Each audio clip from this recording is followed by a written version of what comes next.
In the name of God Almighty, the most gracious, the most merciful, Your Excellencies, ladies and gentlemen, allow me to welcome you at the ECSSR at the 19th annual conference entitled Unconventional Fossil Fuels, the Next Hydrocarbon Revolution. We start this conference with a welcoming address for Dr. Jamal Sanad Al-Suwaidi, Director General of the ECSSR, and I'm honored to relay it on his behalf. In the name of God Almighty, the most gracious, the most merciful, ladies and gentlemen, distinguished guests, allow me, ladies and gentlemen, brothers and sisters, today, while we are inaugurating the 19th conference of energy entitled Unconventional Fossil Fuels, the Next Hydrocarbon Revolution, to express our appreciation for His Highness Sheikh Mohammed bin Zayed Al Nahyan, the Crown Prince of Abu Dhabi, Deputy Supreme Commander of the Armed Forces, the President of the ECSSR, for his patronage of this very important conference at this timing, and he has given me the honor to relay his good wishes for all participants of academics, researchers, experts, and lecturers, so that all their efforts exerted in this framework would be successful and would result in recommendations and plans that would bring about strategic vision and buildings, policies, future policies in the service of the future strategies, because we have objectives that we want to achieve, not only for the UAE, but for all the countries of the world and humanity in general. Ladies and gentlemen, we are talking today about the economic importance of the next hydrocarbon revolution. We want to know what is behind this revolution, where there are changes, geo-economic and political changes of vital importance that are occurring and will be occurring in the field of unconventional fossil fuels in our modern world. And they are changes which will have, no doubt, its own ramifications on the traditional energy in the world in general and the Arab Gulf area, including the UAE in particular, and will have also its own ramifications on the world energy markets when it comes to supply and demand between consumers and producers of the new energy. In addition to that, ladies and gentlemen, we should take into consideration, while discussing the issue of our conference today, the big ambitions of the countries of Asia and the Indian Pacific in particular, because it depends on producing the unconventional fuel of fossil fuels, especially with the development of the technology related to extracting this kind of fossil fuels and shale gas with less effort and less cost. And from here, as you know, that the ECSSR is keen on tracking the steps of any boom that will be ongoing in the new production of the unconventional energy and its ramifications on the world energy markets, especially in the UAE, which is considered one of the strategic producers of the traditional energy and is ready to produce as well the renewable energy. It's message, humanitarian message towards the safety of the future in the world. This has enrooted its confidence towards the international community in its role and position in this field, where it is consecrating its world through the international community and its choice of the UAE as a permanent headquarters for IRENA, towards a new era of international cooperation to face these grave problems which are heading towards climate change and the rise in the temperature and energy safety and security. And this is of vital importance because we are working on that, especially at the ECSSR, and we are really taking into consideration this issue in the fields of energy and other issues. Ladies and gentlemen, at the end, allow me to wish you all the success at this conference in your steps and efforts exerted in bringing about the desired objectives of this conference. I would like to thank the patrons of this conference and our strategic partners, the Ministry of Interior, Masdar, Emirates ID Authority, Union National Bank, ADNOC Company, ATCO Company, Environment Agency in Abu Dhabi, Tawazun Holding, the Higher Council of National Security, the Gulf News newspaper, and the Media National Council. I wish you all the best and all the success and a good stay in our country, the United Arab Emirates. May God bless you all and peace be upon you all.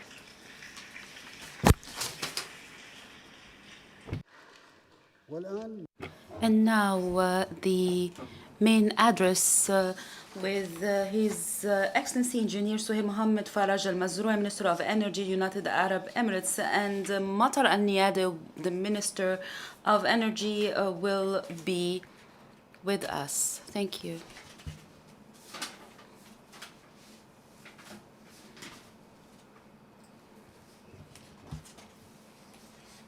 In the name of God, the most gracious, the most merciful, Your Excellencies, ladies and gentlemen, peace be upon you all. I'm pleased to transfer His Excellency Engineer Suhail Mohammed Faraj Al-Mazroui for his absence today, as he has a mission outside the country. And he is conveying his wishes for the success of this conference. Energy could be a commodity that is competing oil and gas and could impact the oil supplies from the conventional fuel fossils producers. And I would like to thank the ECSSR, who is keen for the energy issue, which is reflecting the importance of this issue and the members of this center on the main issues. And I would like to thank the main sponsors for organizing this conference. And I would like to welcome the experts, researchers, and academics, and we wish them a good stay in the UAE. Ladies and gentlemen, the energy is representing the era of development, and it's really important to use at its best. And the development in the modern technologies is opening the doors for producing oil and gas, which is helping preserving the hydrocarbonic energy, and the development in the energy of upstream and downstream from the shale gas and shale oil. These unconventional resources might be a threat for the conventional resources of energy and could impact the income of those producers. But as I mentioned, the energy is a milestone of development worldwide, and the sources of energy is in demand, and diversifying energy resources could help countries from fluctuations. And although the UAE is one of the main exporter of oil, it took the decision to adopt the diversification of energy policy according to the climate conditions, which lead the Emirates to be one of the most prominent countries in this field, and using the solar energy and water energy through research centers. And it opened last March Mohammed bin Rashid plant with 100 megawatt, and which means that the country is keen to use solar energy. And in the context of usage of the nuclear energy, which is another factor and element of the usage of renewable energy, and we will start to produce electricity from the nuclear plant in 2017 with a power of 5,600 megawatts, and the stability of the world markets. The UAE is going to increase it by 3.5 megawatts, and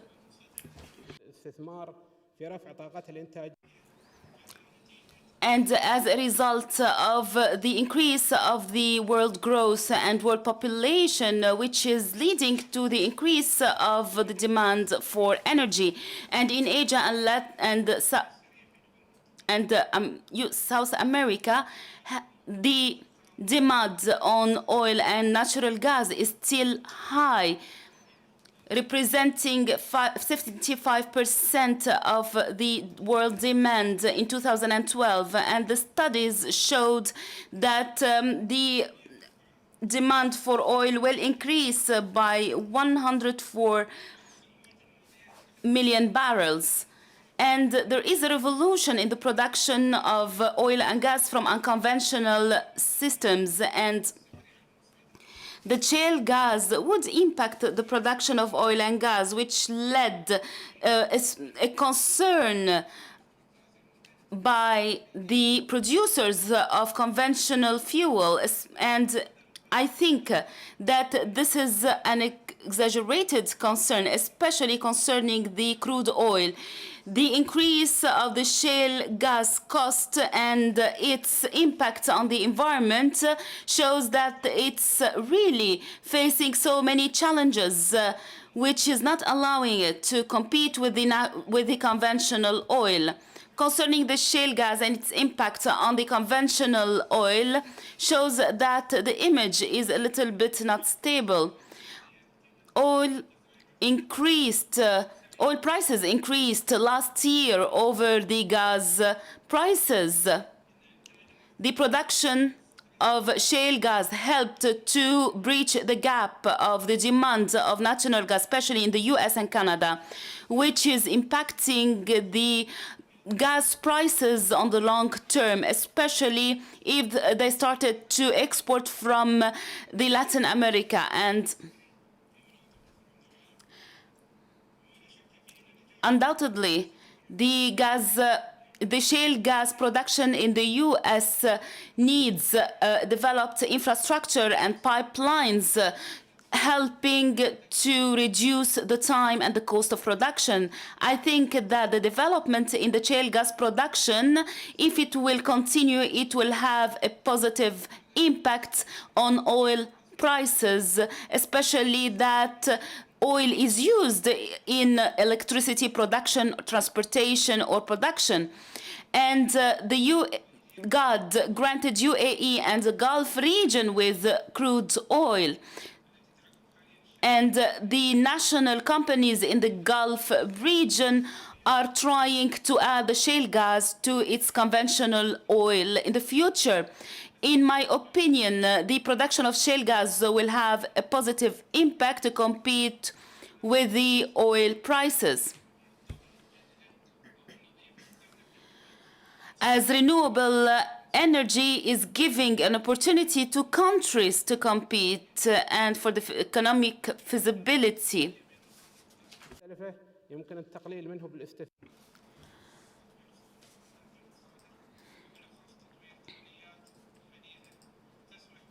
Allowing the production of electricity from renewable sources with less cost and with high efficiency. I wish you a very good conference and peace be upon you all.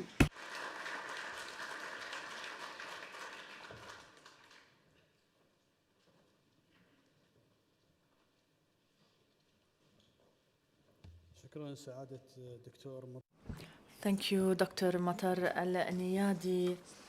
Now we have a 30-minute break to start with the first session in this conference entitled Unconventional Fossil Fuels, the Next Hydrocarbon Revolution.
Good morning. The first session will be a panel discussion on the unconventional fuel, geopolitical consequences for the Arabian Gulf and the United Arab Emirates. And the first presentation will be the implications of on the producers, especially in the Gulf area, and the U.S. energy revival. And the third will be on the from traditional oil and gas producers to consumers and new producers. I would like to introduce myself. My name is Tani Ahmed Al-Ziyudi. I work in the Energy Affairs Department, Ministry of Foreign Affairs, and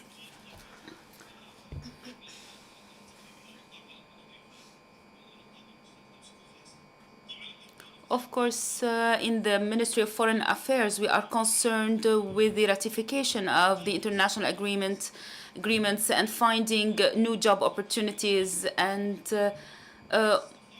working abroad. If you allow me, I will chair the panel in English. And this session will be interactive. It's not gonna be just a conversation. It's not gonna be a presentation or a traditional presentation, but it's rather a conversation between the panel. So.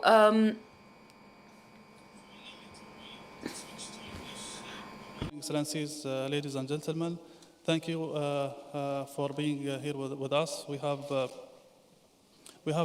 three distinguished speakers here with us to speak about the unconventional fuels.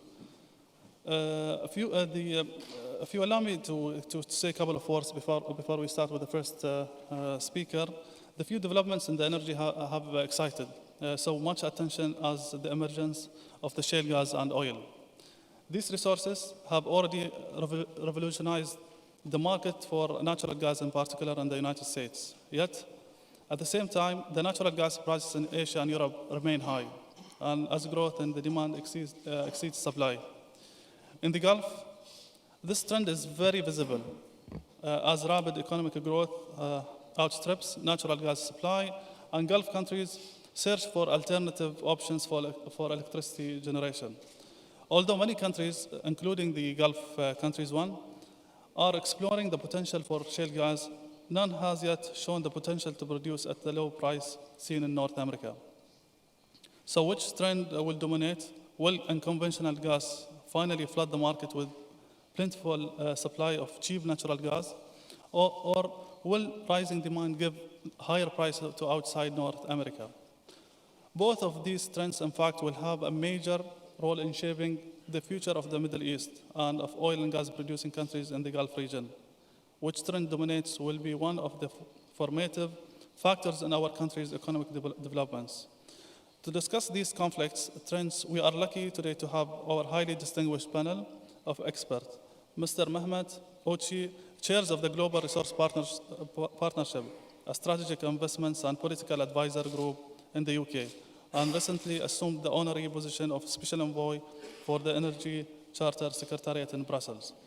The second speaker is going to be Mr. Louis Justi, who is a petroleum engineer and private consultant, senior advisor at the Center for Strategic and International Study in Washington, D.C.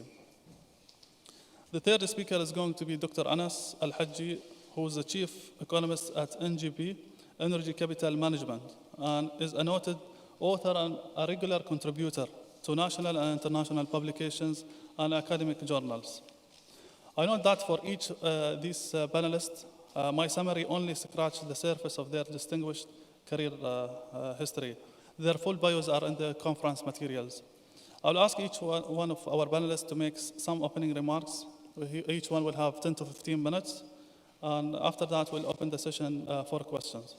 We'll start with the first presentation. Mr. Mehmet, the floor is yours.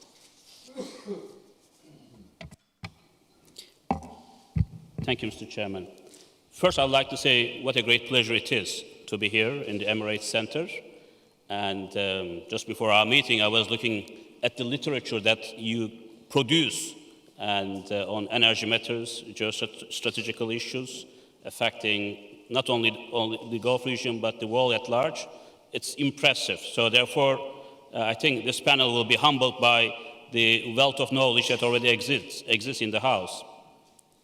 In my remarks, I would like to give some snapshots of what I consider to be important in terms of what has now become cliche, power shift, game-changing developments, and how these developments might be affecting the Arabian Gulf region and United Arab Emirates.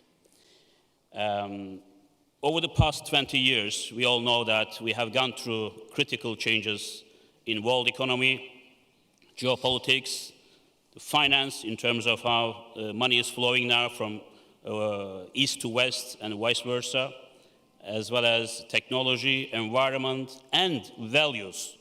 Therefore, it is also important to see the game-changing or power shift in world energy in terms of this broader developments that are taking place, unfolding in our world.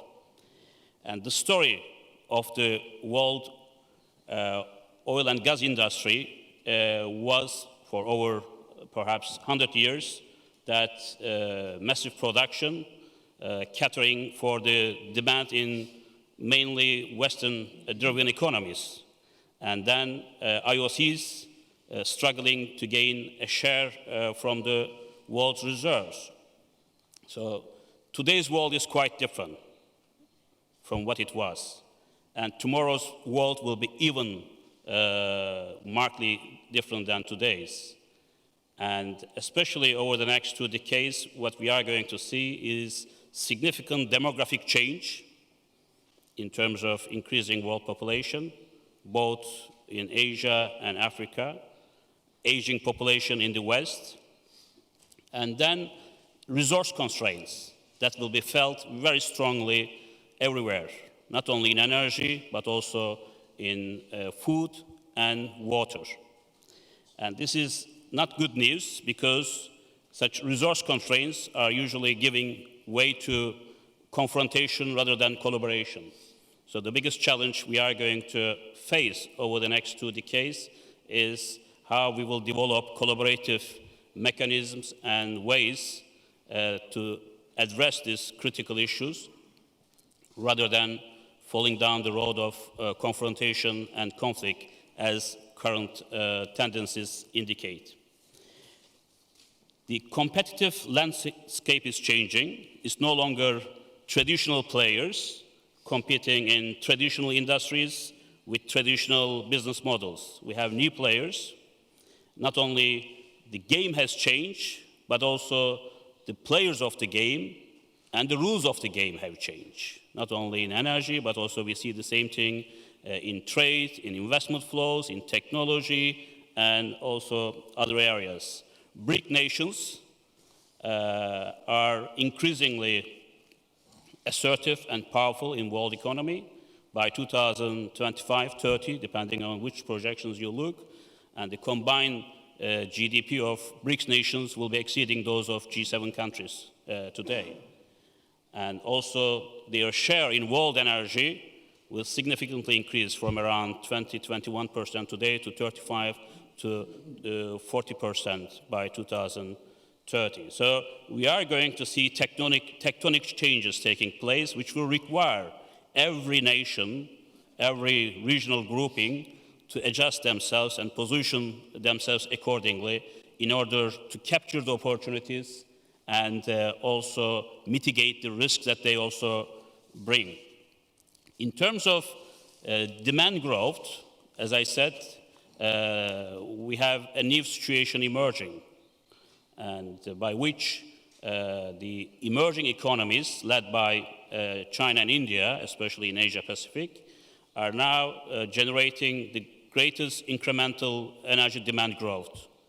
And only in China, as we know, China and India, if you look together combined, currently their share in world demand is about 21-22%. By 2030, they will be accounting for almost half of the world's energy demand. And just look at China. Per thousand, I think the car ownership is around 40 per thousand right now, and it is expected to go up to 140. And likewise, I was told that in Beijing only, every day, 1,800 cars are joining the traffic, only in Beijing and every day. And imagine the rest of China, India, and other emerging economies. So this is going to revolutionize, of course, the world energy architecture in a significant way. India is no different, perhaps worse than China in terms of heavy dependence on imported energy. And Gulf region, where we are right now, for a long time has been seen as a major supply province of the world energy. And this is also changing, although it continues to be providing the bulk of crude oil and some of natural gas to the world markets. It is also becoming a significant demand growth region. And therefore, it is now appearing not only on the supply map of the world, but also on the consumption map. And there are different reasons which we might discuss later on, of course, but one of them is the low price of energy, therefore high per capita energy consumption, and heavy reorientation of the industry to energy-intensive sectors like aluminum, steel, and petrochemicals, and also growing population, growing not only local population, but expat population, which are creating other problems. And supply patterns are also changing. I think one of the main themes of our conference, actually the main theme, is the next revolution, hydrocarbon, unconventional fuels. And it's not only in unconventional fuels, shale gas, tight oil, shale oil, but also methane hydrates, nuclear, renewables are changing the landscape in a significant way that we might discuss if we have time. And the good news is that they're keeping pace with this demand growth. Not only we are having new fuels in terms of fuel diversification and gas-to-gas competition, coal-to-gas competition, we are also seeing new players on the supplier side. So Australia, seamless coal gas, and Brazil coming with its new basin, producing significant amount of gas, Santos Basin, and East Mediterranean with Tamar, Leviathan gas fields, and Angola, Mozambique, Tanzania. Turkmenistan has not entered the game yet, although it is trading with China, Iran, and to a lesser extent now than before with Russia. And so these are the new players that will revolutionize the supply picture as well in terms of oil and gas. And Of course, the Gulf region will continue to maintain its predominant role, both in OPEC and as well as in the conventional oil and gas supply. And Iraq, probably another game changer in the oil markets, according to projections, which may differ from one another, but all of them in the direction of the north. It might produce up to 6 to 7 million barrels per day by 2035, compared to what it has today, 2.5 million. And it's going to be a major exporter again, and it's going to change the main established balances within the OPEC and conventional oil market. Iran is the elephant in the room as a result of the normalization of relationship. If it takes place with the United States, I think Iran will be another game changer in terms of affecting the international and the regional markets. Africa, we mentioned this already. But the risks also are significantly multiplying. Not only commercial, price, technical, geopolitical, financial risks, but the risk in every sense of the world, including with the major choke points through which oil and natural gas flows to high-value international markets. And as a result of the price changes, we have seen in Russia, for example, that they have to adapt to what's happening as a result of shale gas revolution and LNG also making the global gas trade more flexible, and new fuels coming, new suppliers coming to the market. So Russians are under strong pressure from their major market, Europe, to reduce their long-term contract prices, and moving from oil index pricing to hub-based gas pricing is on the table. And a few more words about Russia, perhaps. And in the new game-changing developments, the generally accepted view is that Russia is on the losing side, especially Gazprom, because of the market in Europe finding other sources, and demand significantly reduced, almost 2% decline every year between now and 2015 and 16, and LNG becoming relatively less expensive. Beyond that, the external factors, also internally, Russia is in a turmoil, and Gazprom will be losing its market dominance in domestic market to Rosneft and Novatek and other independents.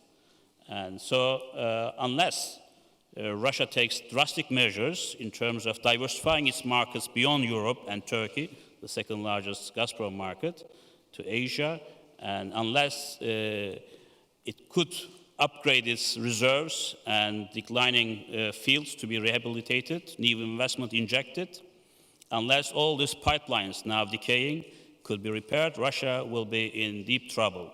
And if you consider the fact that almost half of the Russian budget comes from oil and gas export revenues, this is a very serious national, economic, and political security matter for Russia. Therefore, the geopolitics come into play whenever we discuss Russia in connection with Central Asia and China. And we can discuss this, of course, if there is more time. But China is gaining ground in Central Asia more than anywhere else.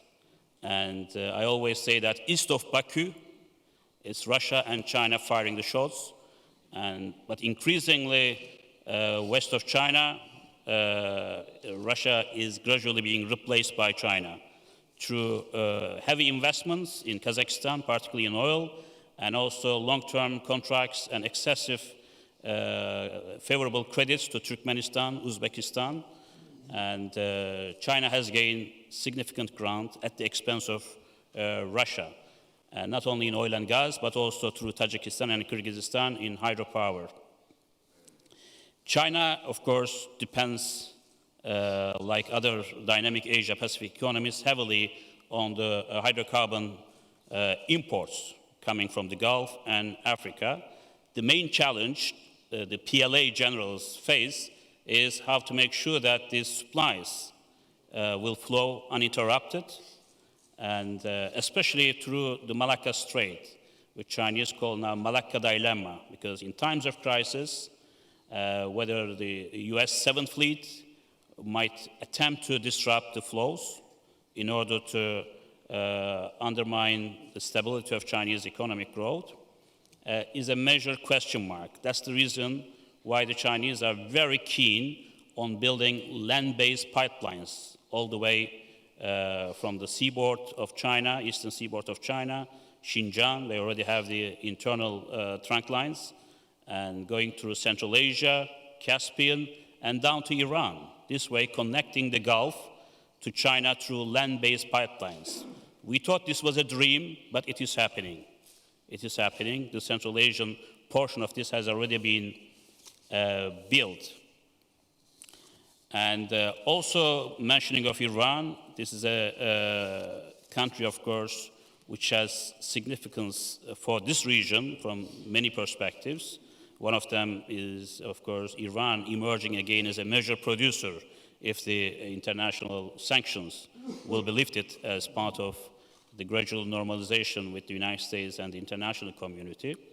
Of course, then, if they can mobilize international investments, South Pars and LNG pipelines to Pakistan and India, and crude production, this is going to change all the established balances.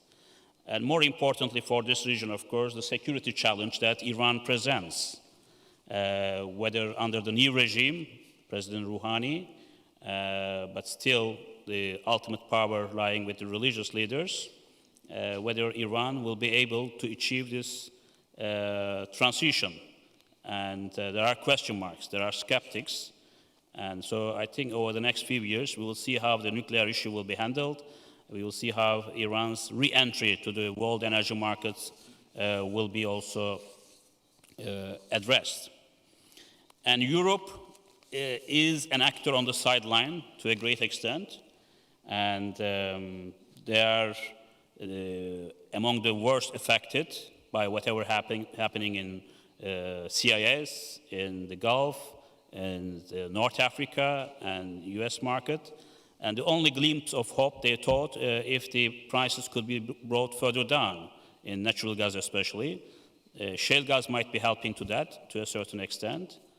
And also LNG cargoes. Many countries will be vying for high-value markets, not only from Gulf, North Africa, West Africa, but also from Australia. And so the prospect of shale gas converted to LNG and finding its way to the European markets is not so. We will discuss this in the course of our session. I don't think that it is great.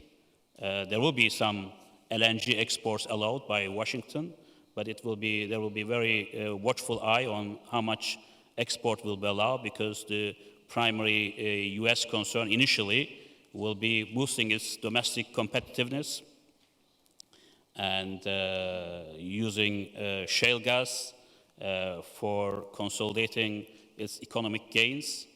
But of course, investors will be facing an uphill struggle with the current pricing, because it came down to almost $2.5 MBTU, now coming up slightly higher, 4.5.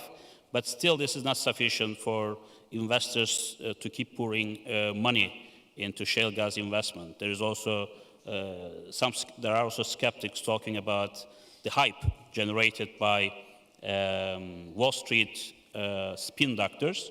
So I think we need to really understand what's happening on the shale gas front, and helping US gain, of course, energy autonomy, independence, and whether it could be replicated elsewhere in the world.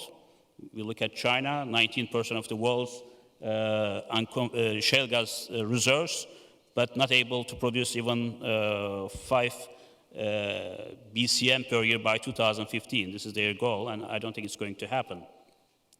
We saw in Poland, in Ukraine, it's not happening. And so I'm sure we'll have more time to discuss all these issues, but I would like to also, as a last word, mention that there is a significant shift of trade flows. And Now the US dependence on the Gulf, Middle East, will be significantly reduced as a result of their independence in energy supply.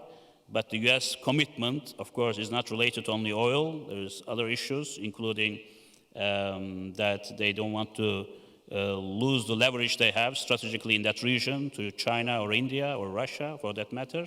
And secondly, also this region is a major market for US aerospace and defense products.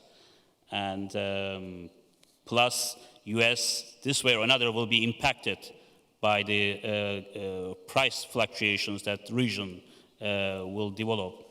So for the Gulf region, I think it's important to understand really what's happening in the world energy dynamics and draw conclusions. Of course, there are concerns on how traditional fuels could be somehow overwhelmed by unconventionals and develop proactive strategies reducing their reliance on hydrocarbons. So I'm sure there are a couple of messages that we will be developing together towards the end of this session. Let me stop here, Mr. Chairman. Thank you, Mr. Ochu. A couple of interesting subjects that you touched. One of them is the nexus. Nexus is really crucial in this region, the link between food, water, and energy, and we'd like to discuss that later on during the discussion session. One of the other things, how the region can maintain its international role in the energy sector. Yeah, we've been one of the main suppliers to the whole world, and we'd like to see, with the whole trade flow changes with the US, etc., how the UAE and the GCC can maintain that role. We can come back to that later during the discussion. We'll move to the next speaker and talk about shifting power, and I'll pass to Mr. Lewis. Yep.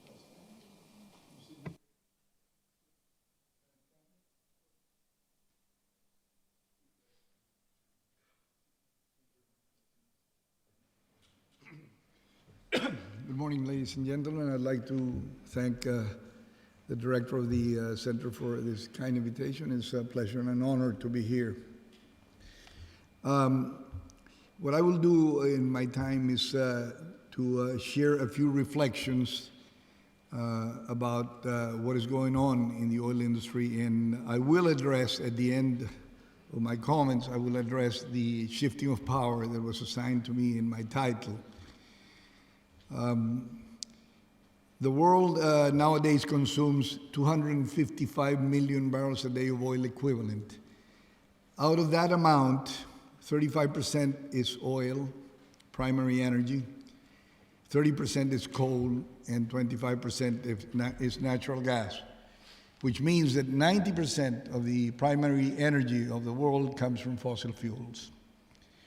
Of the remaining 10%, 5% is hydro, 3% is nuclear, and 2% is renewables. The conclusion is immediately clear that the fossils are going to dominate the energy sector for many years to come. And this is an extremely important conclusion, especially because that happens despite the general feeling that we should go more and more to renewables, because all of us want to protect the environment, not only our regional and local environment, but also the global environment, especially concerning global warming. So it is not responsible to set this discussion in an exclusive way. In other words, the either or. Either we consume dirty fuels, fossil fuels, or we consume clean fuels that help the environment, as some people at high level have made comments about. So that means we have to strike the right balance in doing this. Back in 1997, when the US decided not to ratify the Kyoto Protocol, the president of the country at that time, George W. Bush, he became the scapegoat of the world, because he decided not to sign because he said that the United States could not comply with the targets, the demanding targets of the emissions. And as a matter of fact, with two exceptions, no other country could comply either. And those two exceptions were the UK, because they had been engaged for a number of years in what they called dash for gas. In other words, they were well on their way to be able to comply with the targets. The other exception was Japan, because Japan had not been growing, the economy had not been growing for more than a decade. So no growth, no increase in emissions. When we look at what happened with the Kyoto Protocol in the last few years, ever since its inception, we realize that it has not been very successful. And nowadays, you find that the 37 countries that have the mandatory targets to comply with, many are saying they're going to pull away from the Kyoto Protocol, and others are saying that they will not ratify the second stage with a new set of targets. In other words, thing has not been working very well. Are we, do we have to dismiss the protocol? Do we have to dismiss the effort that has been done? My answer is categorically no. But we do have to learn about what has been happening with the Kyoto Protocol. In other words, look at the Kyoto Protocol, learn from it, draw the lessons, and see if we can strike the right balance between what we have to do with fossil fuels and what we have to do with protecting the environment by using renewables. And I think this is a very important reflection, because dismissing, as some high-level people have done, dismissing the fossils as dirty fuels will lead to perhaps a neglect of the things that we have to do to consume them more efficiently and more cleanly, as cleanly as we can when we go ahead. And I think this is a very important reflection for anything that we have to deal with in looking at the, let's say, the slate of energy that we have to consume as we go along into the new world.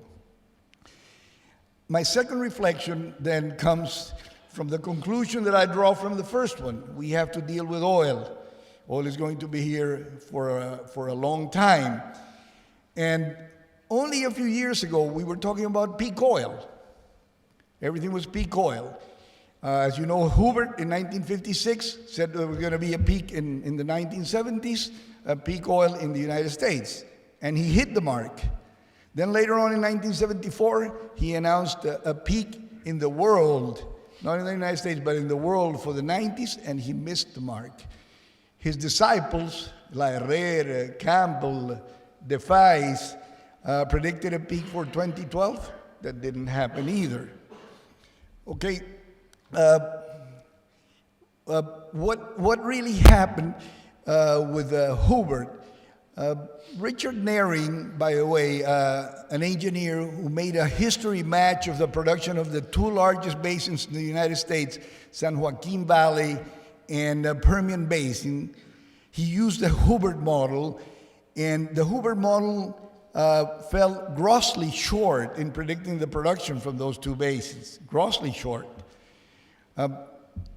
In other words, what happened to Hoover was that he could not foresee the development of technology and the human ingenuity that is behind everything we do when we're researching for the best ways of developing our industry. That is what happened to him. It happened to Hoover. And when you look back and realize the improving technology in seismic, in well logging, and also in deep drilling, we tend to think, at least I tend to think, that that successful prediction of the peak in the United States was more a convergence of circumstances. As Malthus, as Jay Forrester, and as the Club of Rome, Hoover failed to foresee the impact of technology and human ingenuity. And I always remember words of Maury Edelman, professor from MIT, when he said, to know the final reserves, we would have to know the final knowledge, and nobody can presume to know that. He went on to say we would have to know with precision the evolution of science and technology, and we cannot do that. And that is the answer to the miss that has been done by Hoover and by the theory of the peak oil. I always remember this radical fellow called Richard Duncan who talked about the old Dubai theory.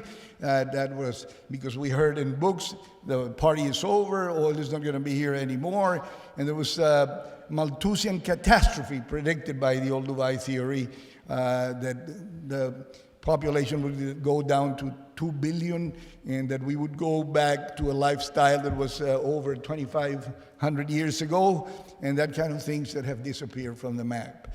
We don't think about that anymore. And here we are again. Here we are where the perseverance of George Mitchell, who passed away, by the way, in July, in fracturing the Barnett shales, combined with the horizontal drilling mastered by Devon Energy, have given us new life for oil. And I won't go into the details because I know there are going to be presentations about this in detail, but I can say that we have gone from 40 to 50 years of oil. The world has made this important leap from 40 to 50 years of oil and maybe 100 years of gas to 100 years of oil and probably 200 years of natural gas. So it's a completely different picture what we have ahead of us. Troubles, challenges, there will be, certainly.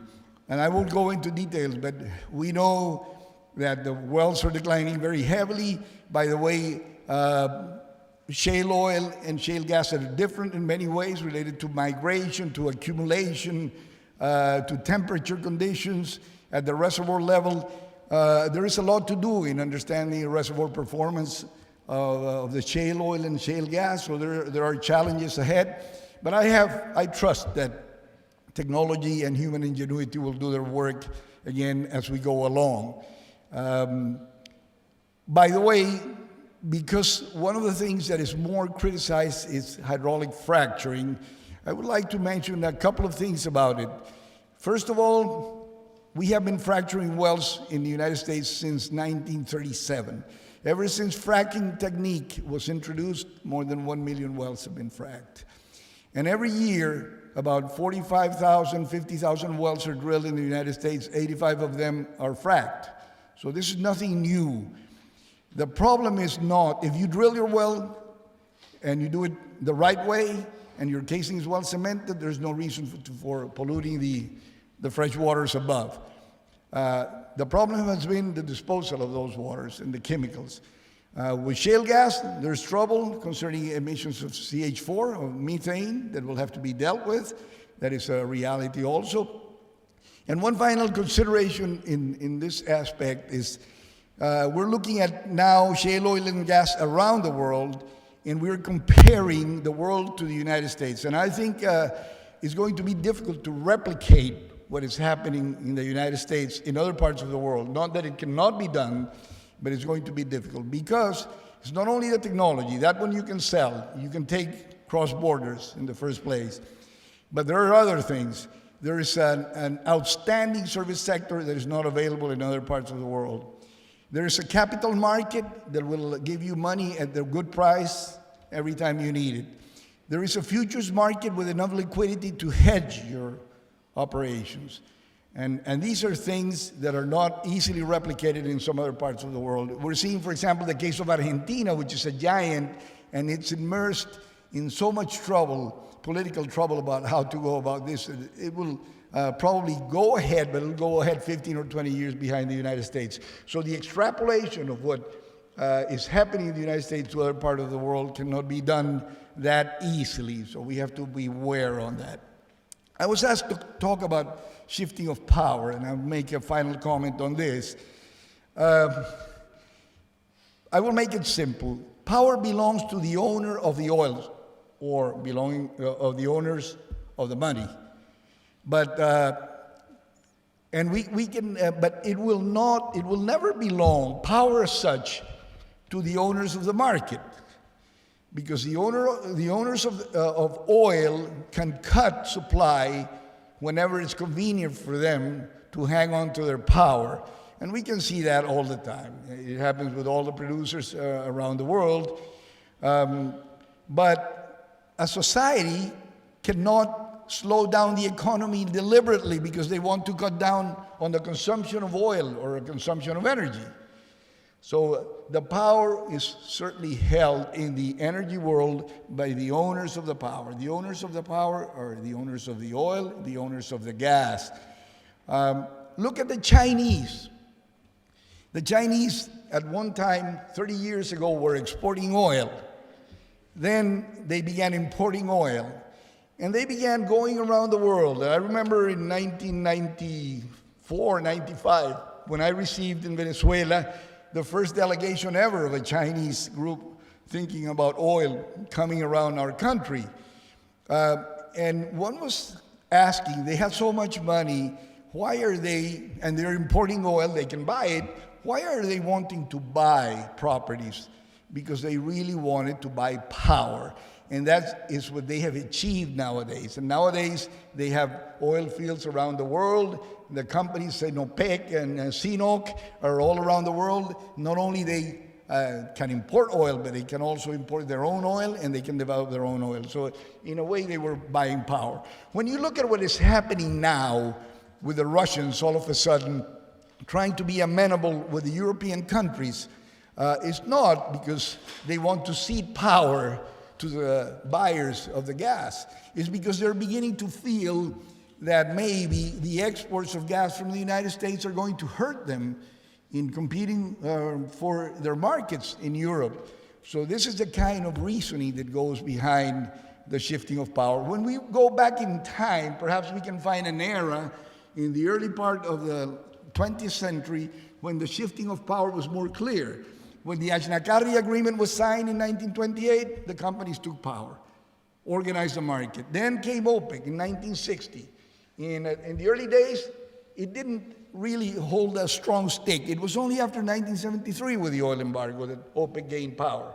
But aside from those big events of power shifting along the 20th century, nowadays, in the mosaic that we have, where we have national oil companies merging with international oil companies, suppliers of technology merging with national oil companies or international oil companies, we have a mosaic in which the power has been distributed all around those that are really working for oil supply, which is where the real power exists. I'm going to stop here, and thank you very much for your listening.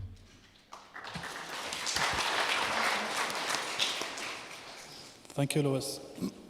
I think you touched very interesting subjects, and we'll come back to it.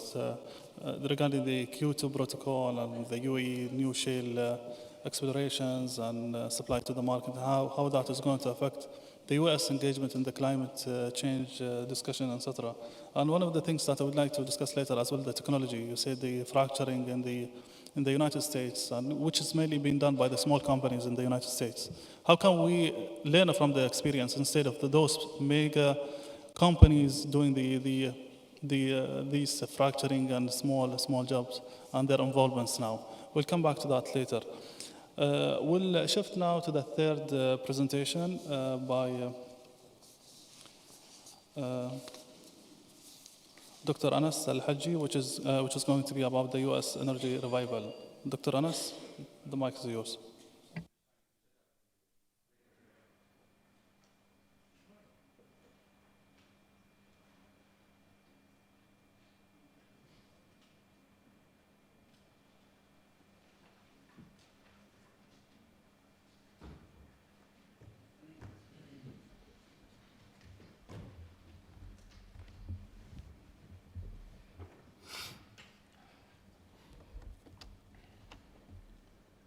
Good morning.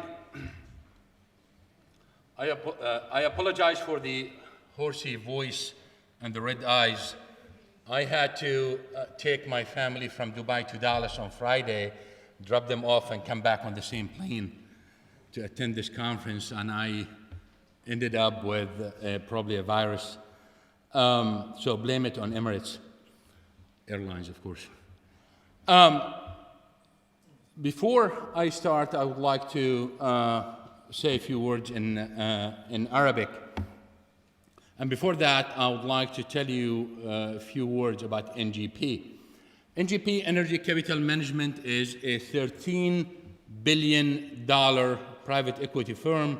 We focus mostly on energy, some emphasis on water and agribusiness, but mostly energy. And we invest heavily in North America, almost in every shale. We invest in Canada. We invest in the Gulf of Mexico. So we are actually producers. And since we do that, we have certain views about costs, production, etc., that others in the industry might not have.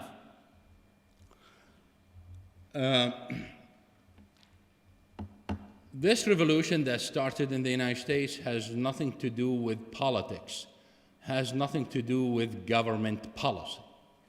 It was the private sector. It wasn't even the majors. And the politicians are just enjoying the ride. And here are my comments in Arabic. What we are seeing currently in North America is a revolution. We say revolution because a revolution is stabilizing everything. The American production was low, now it's increasing. The natural gas was low, now it's increasing. The United Nations was importing an increasing amounts of oil, now it's increasing. There was investments of $100 million in the LNG plant, now it doesn't happen. Qatar are investing in so many plants that are not working currently. This is a revolution that changed everything, the pricing of oil, and it will change the global pricing in gas. And as we see now, it will change the global pricing for LNG. The LNG is different than the liquefied gases. The LNG is produced by Qatar and the liquefied gases are produced by oil in the refineries.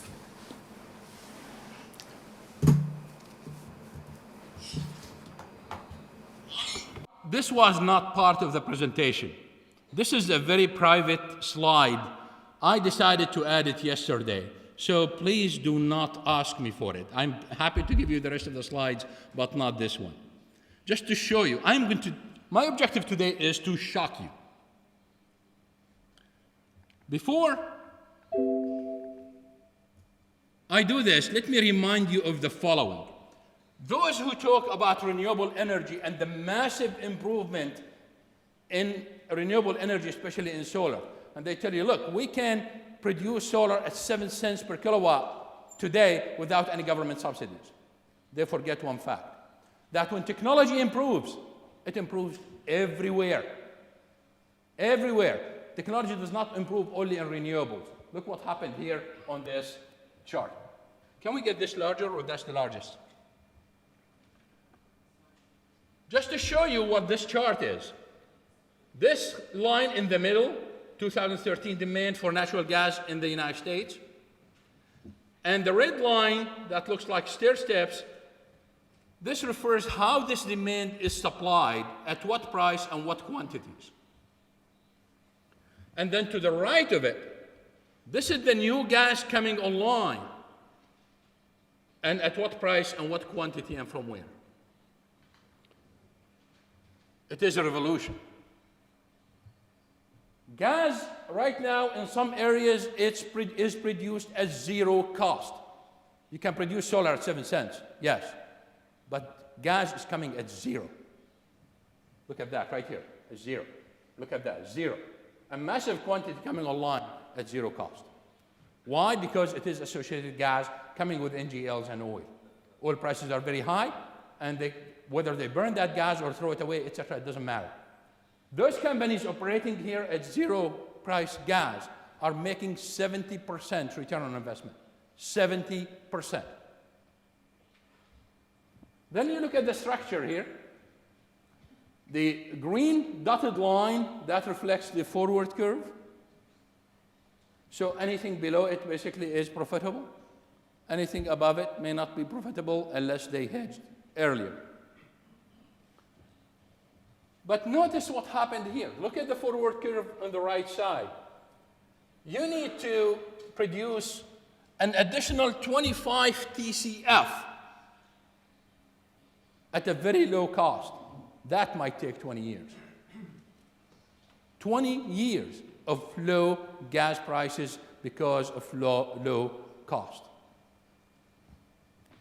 This low-cost gas here is coming online, replacing the decline rates. Yes, decline rates are very high, but it's not matter when the price is zero.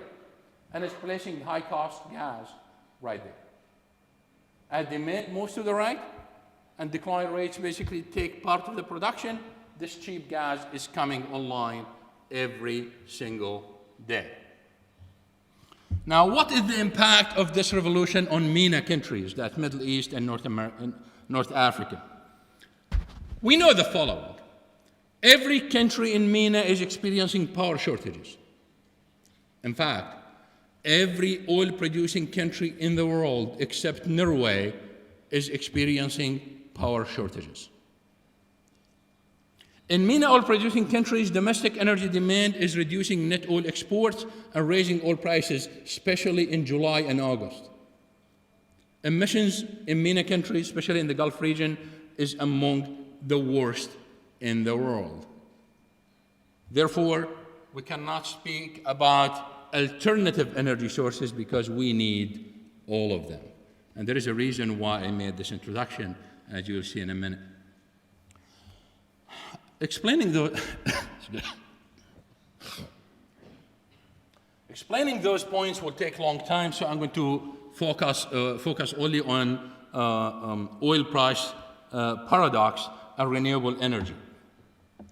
When oil prices were 18, we were told by the renewable energy investors, just when prices go up to 35, we can supply all the solar we need.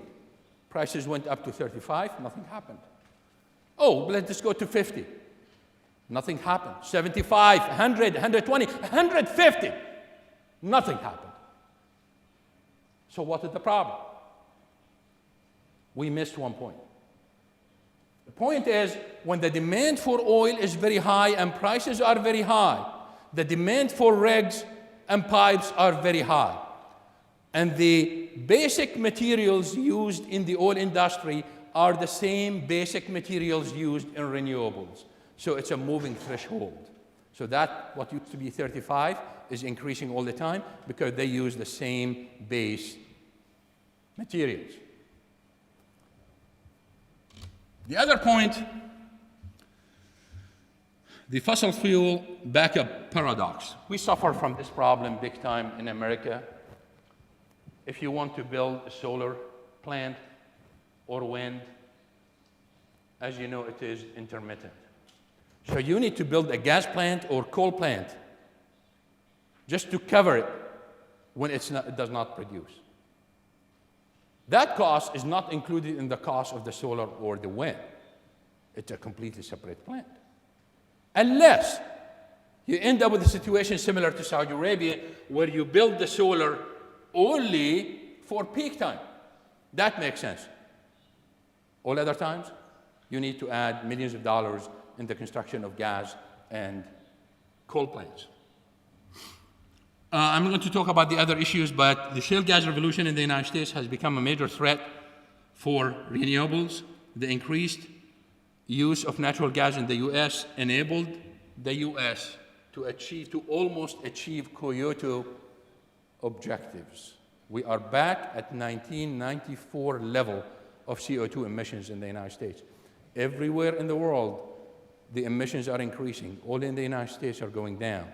And the reason why, it is the gas revolution. We are using more gas in power plants than ever. So just to show you what that revolution is, look at the top chart. The top line, the red one, that is the demand for oil in the United States. The black is the production and the green is net imports. Look what happened in recent years.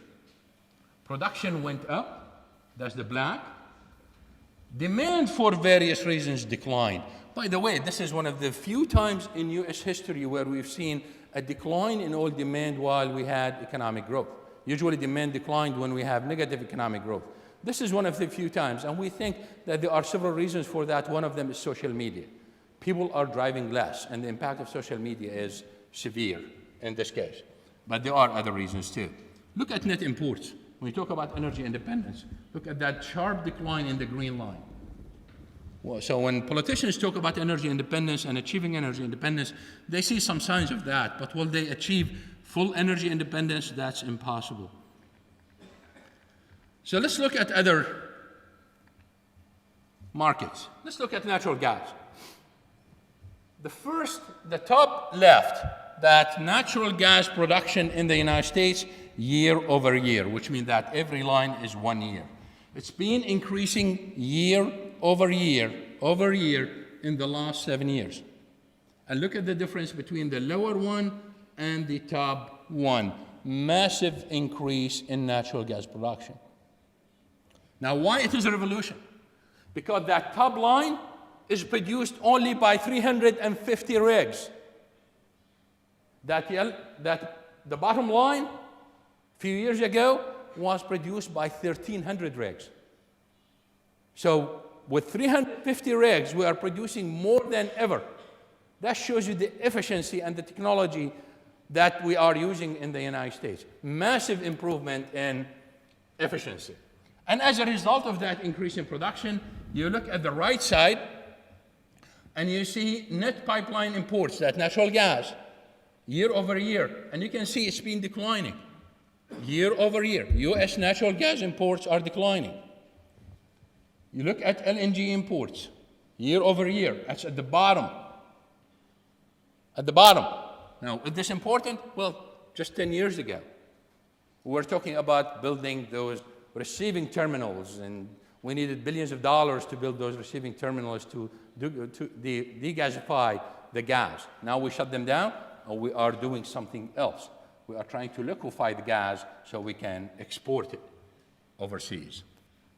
And as a result, this is the storage of natural gas. It's at record level in the United States. Prices are still low and will stay low for a very long time. Here is the most important chart regarding energy independence in the United States and whether the United States can get rid of oil from the Middle East, specifically from Saudi Arabia and Kuwait and Iraq. Look at the data. The data shows that oil imports from Algeria, Nigeria, and Angola are declining, and they are near zero. While oil imports from Saudi Arabia and Kuwait, they stayed the same. So you have all this massive increase in production in the United States. Imports are declining from countries that are not in the Gulf region. Why? Because oil that is produced in the United States is of a high quality. It's light crude. In fact, in the Bakken region, if you put oil in a bottle of water and you look at it from far away, you would think it's water. That's how pure it is. So when we talk about energy independence, we have to be mindful of the quality. We have a serious problem in the United States because all the crude coming online, all the additional crude coming online is light, while the refinery mix in the United States does not match it. And we have a serious problem. That's why WTI prices collapsed while Brent continued to go up. That's why US refiners are doing great relative to other refiners, simply because they can take the American crude at a very cheap price and sell the product outside at a very high price, the international price. Bear in mind that the United States government since the early 70s, does not allow the exports of crude oil. So the American crude cannot be exported, but oily products can be exported. So we have this quality problem. Look at this one here. Since crude cannot be exported, the United States historically was a net products like gasoline, diesel, and everything else, net products importer. Look at it now. The red line is going up above the blue. imports are declining, that's the blue, and the red is going up. The United States is exporting more products than ever. And they are going to export more and more in the coming years, and that is a big threat for the refineries that are being built today in the Gulf region. They are going to compete head to head. Look at LNG. In the last 4 months, the United States did not import a single molecule from MENA countries. It halted all imports, period. And that's from Algeria, Egypt. I added Nigeria because there are other reasons why I added Nigeria. Oman and Qatar and Yemen. You see that at this corner here, there is nothing. Zero. So if the United States is importing zero and they are going to export LNG, so what's going to happen in the LNG market? Let's go to NGLs, that natural gas liquids that are used for mostly chemicals and diluents in heavy crude. This is another amazing development. The United States was a net importer. Look what happened in the last couple of years. In fact, look at what happened just in the last 2 months. And the exports are expected to double by the end of 2015. While the media is fixated with the idea of LNG and oil production in the United States, really this is the biggest story that the media should be talking about. Why? Because for the first time in history, the United States of America took market share from Saudi Arabia in Central America and Latin America. For the first time in history, Saudi Arabia used to set the price of NGLs. No more. The United States of America is setting the price for NGLs. So we are seeing kind of really a massive reaction to those changes in North America. Just a couple of points before I finish. US LNG exports. Now we have about 21 terminals being built, trains. At NGP, we expect that the United States will export about 3 to 4 BCF a day by 2020. This is very conservative by industry standards. And by industry standards, they think it's 7, 8, probably 12 BCF. Based on our model, if the United States is able to export 7 to 12 BCF a day on constant basis by 2020, LNG markets are going to have serious problems. And the economies that depend on them are going to have serious problems. Now remember, MENA countries that produce LNG are Qatar, United Arab Emirates, Oman, and Libya, and Algeria, and Egypt. They are going to have serious problems. There is a proposal right now, this is the other big story, is US natural gas exports to Mexico. This is another hit to the LNG exporters. Because if the United States is able to send 4 to 5 BCF by next year to Mexico, Mexico is going to stop importing LNG. That means they don't need the LNG from Nigeria or other places. Where that LNG is going to go?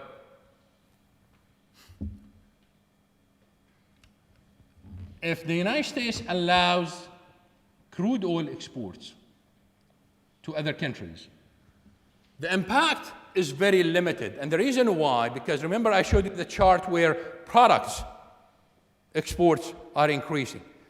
If they allow crude exports, then prices will go up and refiners are not going to refine those products. So the impact is limited in this case. The fear we have is if that oil goes to Mexico, again, light crude. Mexico imports 800,000 barrels of light crude from from MENA, from Middle East and MENA. That will be completely killed.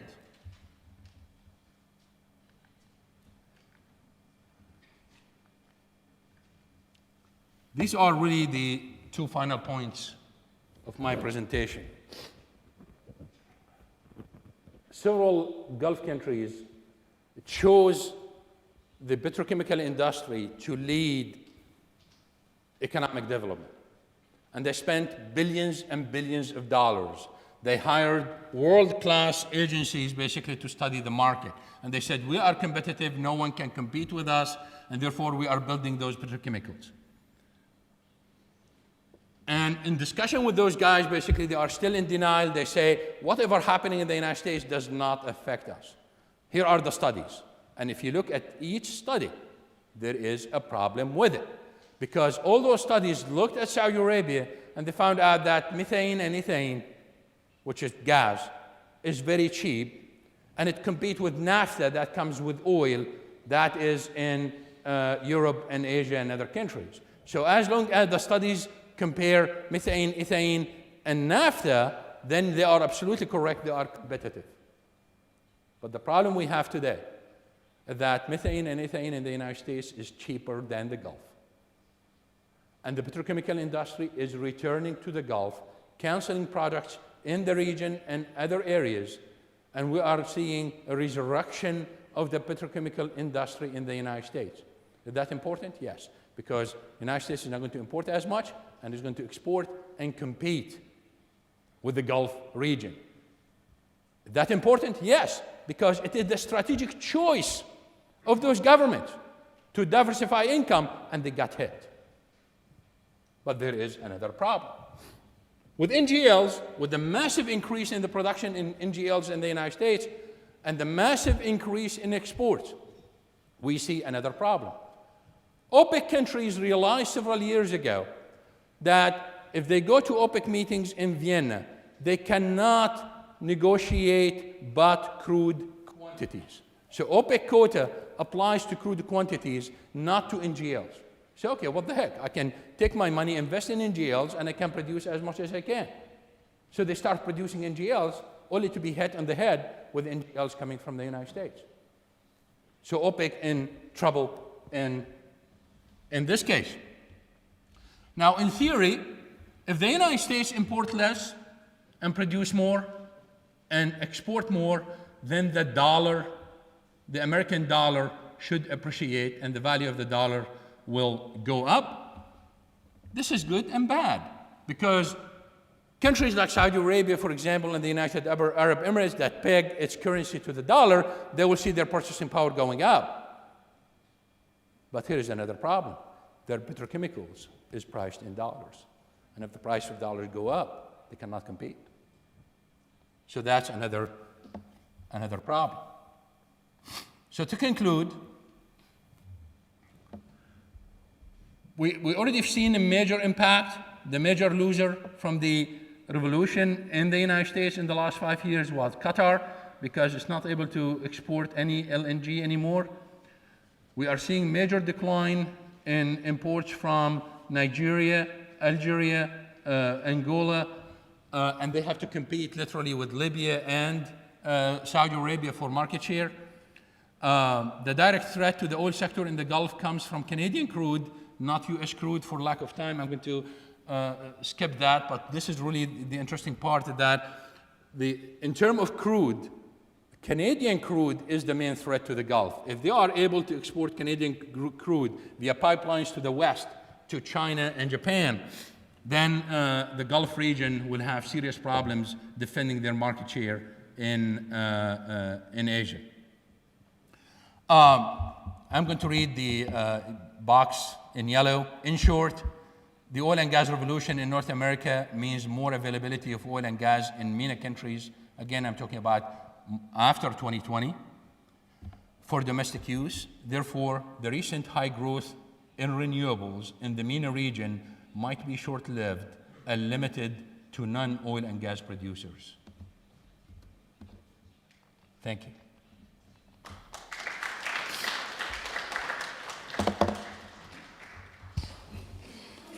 Thank you, Dr. Anas.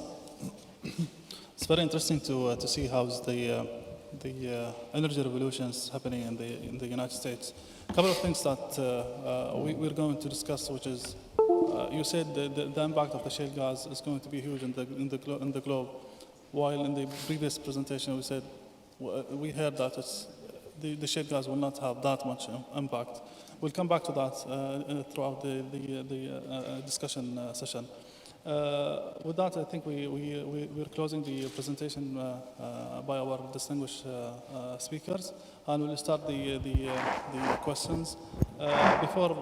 Until the mic goes around the floor, I will ask the speakers a quick question. I will start with you, Mr. Mehmet. In the presentation, we noticed that as discussed by Dr. Anas, that the shale gas is going to supply more and more to the market. And at the beginning, you said that China and India demand is going to increase. How is that going to affect the international demand and supply, especially where there's a huge expectation that the demand is going to double and even triple in India and China and even in the Middle East? And how that the new shale gas and new supply to the market is going to make that balance? Yes, I think on the shale gas, as other panelists also indicated, whether there is going to be significant amount of LNG exports from the United States, this is the key question. I think we need to discuss this because, as you said, if there is going to be a significant amount of LNG coming, this is going to pose a very serious threat to the Gulf and many countries. And I'm still not convinced that there is going to be a significant amount of LNG coming from the United States in the foreseeable future. For reasons that we discussed, it's going to be more for domestic use, but I accept that in other products as well as gas liquids, of course, MENA share might be displaced by the US exports somehow. But for China and other East Asian nations, it's clear that the Gulf region, Arab Gulf region, will continue to be the major provider of crude and gas. And if you have to place this in the broader context of GCC-China trade volume, and over the past 4 years, it almost doubled at the expense of US and European trade share with the Gulf region. And China is expected to provide a solid market for Gulf energy exports, at least for the next 2 decades, because it's not only in energy trade, but also cross-investments that Chinese and Gulf countries are engaged. Chinese are pouring billions of dollars, and the Gulf countries are investing heavily in refinery and other energy infrastructure in East Asia. So there's a very strong linkage being established between the two regions. And again, as I said, this is developing at the very serious expense of the European and the United States share in that region. Also, you mentioned about the renewables. And renewables are gaining ground, particularly in Europe. And only in Germany, when you look at Germany especially, gas and nuclear power largely replaced now by renewables. And almost half of the German power generation today is provided by the renewables, mainly wind as well as solar. And also the other discussion we had about the climate change issue, US going back to its 1994 levels in terms of carbon emissions, whereas the European Union was upholding the banner of being for the greener economy, greener energy development. And now we see that the coal displaced in the United States, especially from Pennsylvania, finding its way to Europe. Germany is heavily using coal and increasing its carbon emissions.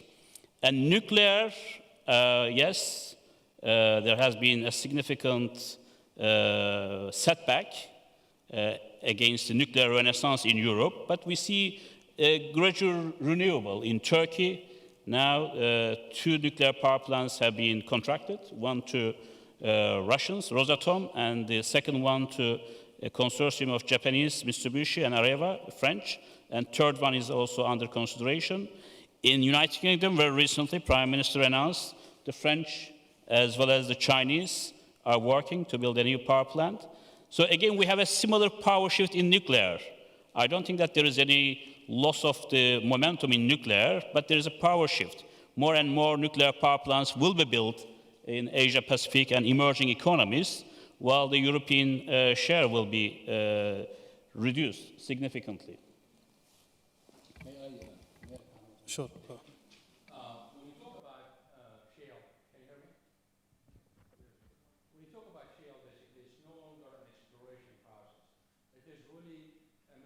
manufacturing process. We know where the gas is, we have the technology, we have the know-how. Just give me an additional $1 on the price and I will go get it to you, and it will take me 2 weeks to get you that gas. So we are supplying it on demand right now. The number of contracts, the amount of gas contracted in LNG is about 8 BCF right now, already contracted, already approved, and ready to go. And it is based on Henry Hub. Henry Hub is the marker for natural gas. Henry Hub today is about $3.70. If you add all the costs involved, that gas will be delivered to Europe at $8 to $9. Europeans today paying 13 to 17 for LNG from Qatar and other places. So at least there is $5 to $8 advantage for the American gas just because of that. Now, if Henry Hub goes to $7 and $8, then we are not going to see any of that. The contracts with the train owners basically are take it or leave it. What that means is they are toll providers. You go into the terminal like Cheniere, tell them, look, I need, let's say, half BCF a day. I'll pay you $3.25. If I use it, I'll pay you $3.25. If I don't use it, I'll pay you $3.25, no matter what. And this system basically will kind of be the balancing market with the international market. But the amount contracted so far is about 8 BCF, and that's why a lot of people are excited about it.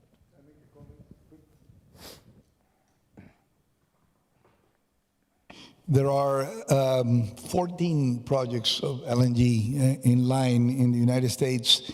6 of them have been approved. And there's one which is well advanced, a Cheniere company project. There's no doubt, I don't know at what speed they're going to get to the market, but when you have $370 per million BTU in the United States, and you pay 14, 15, 18, and even more dollars in Japan, and Europe is under all the pressure that has had for many years because of the practically the pressures that they get from Russia. I think this is going to be healthy for the LNG market, for the gas market worldwide. We're going to see some kind of an arbitrage. How much volume, to what amount, and what kind of deals is going to turn into is very difficult to say, but I think this is already underway. Thanks. We'll take questions from the floor. Yes? Can you introduce yourself, the entity you're representing, and be targeted in your question?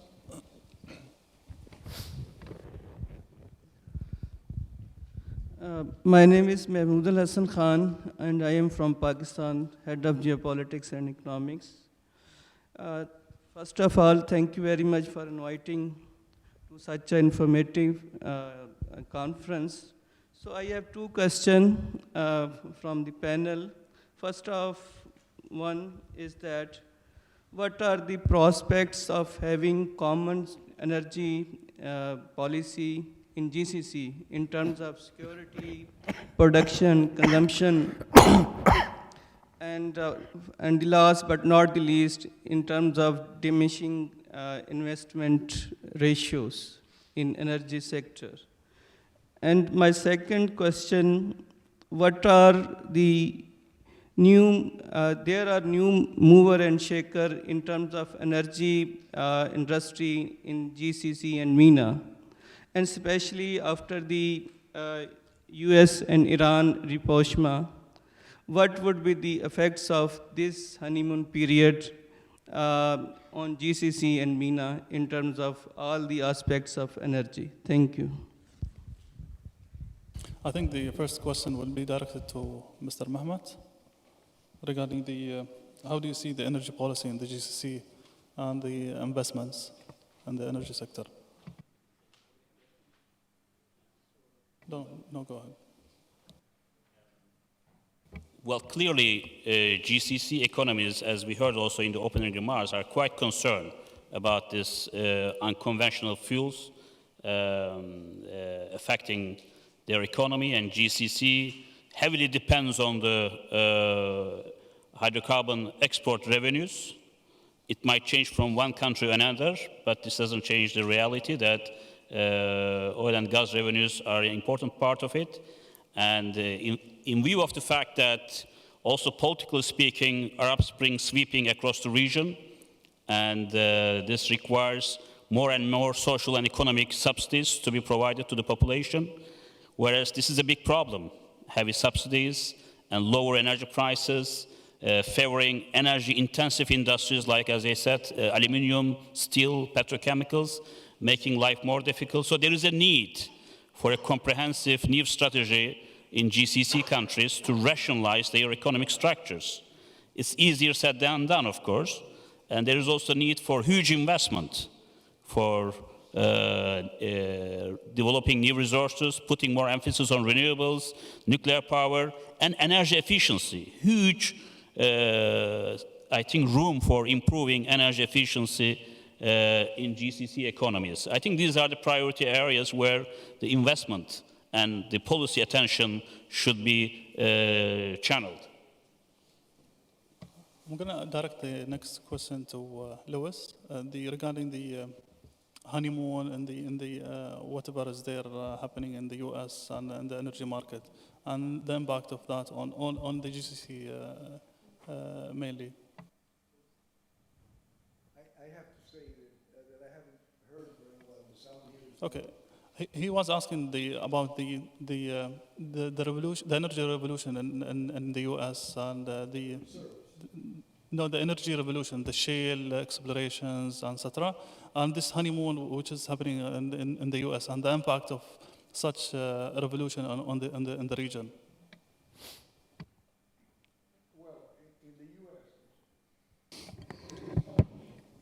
In the U.S., there is a very strong reality going on, especially, as you know, the gas revolution was triggered in Texas. It quickly jumped to Arkansas, Oklahoma, West Virginia, Pennsylvania, and it took a leap into the Dakotas. And it moved very fast in the gas front. Some people in North Dakota thought, well, we can do something similar to what is happening with the gas.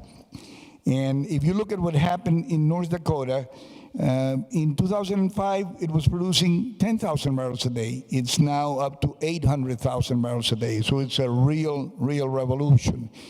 It is true that declines are very steep. It is true that the reservoir performance is not yet very well understood. But reality is that there are 800,000 barrels a day, and we must admit 8,000 wells were necessary to develop those 8,000 barrels a day. But then you also have Eagle Ford in Texas, which is also building up. And when you look now at reserves in North Dakota, we're talking about 4.3 billion barrels, which is a very sizable amount of oil. And in the United States, this is a reality. It's also happened in Eagle Ford. And the forecast of growth fell short of what is happening now, because now 2.5 million barrels a day have been increased in the United States. So that is a reality of the U.S. However, when you look at the region in America, we could make a mention of China. China in the shale gas probably has about 1.1 TCF. And if you look at America, the big powerhouse would be Argentina with 850 TCF. Mexico, almost 600 TCF. Brazil, 250 TCF. And others are not that big. Others in the region are not that big. But Argentina is a giant in shale oil. It has the Vaca Muerta reservoir, which holds probably around 24 billion barrels of oil. The big question here is, will technology, will the service sector, will political conditions, with ownership of the land, which, by the way, I failed to mention in my presentation, a crucial point in the success of the United States is the ownership of the land, in addition to all the factors that I mentioned. But when you look at what is going on, for example, in Argentina, a lot of trouble, political trouble. The companies don't want to go there. That's why I think that the U.S. is an exception. Maybe 10, 15 years from now, other countries can join in the bandwagon. But I think that the volumes that are going to go into the market are not that big. And one thing that called my attention was a statement by Ali Naimi, the Minister of Oil of Saudi Arabia, when he welcomed the new production in the United States. And he said that Saudi Arabia is not going to go beyond the 12.5 million barrels a day that it has as capacity. And they will play the game with what they have, and it means that all the reserves are going to be there for a long time, but they won't produce, and trying to compete with this new production.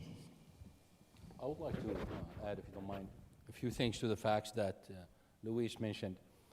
There are two fields that are adjacent to themselves, basically. They are adjacent fields, that the Marcellus and the Utica. Marcellus go through New York, Pennsylvania, and Virginia and West Virginia, Utica and Ohio. The size of the field is the size of the empty quarter in Saudi Arabia, the whole empty quarter. In the Eagle Ford near San Antonio, that field was producing near zero 4 years ago. Today, it is producing the equivalent of 1.6 million barrels a day. That is the production of Libya. One of the main reasons for the success of the revolution in the United States is private ownership.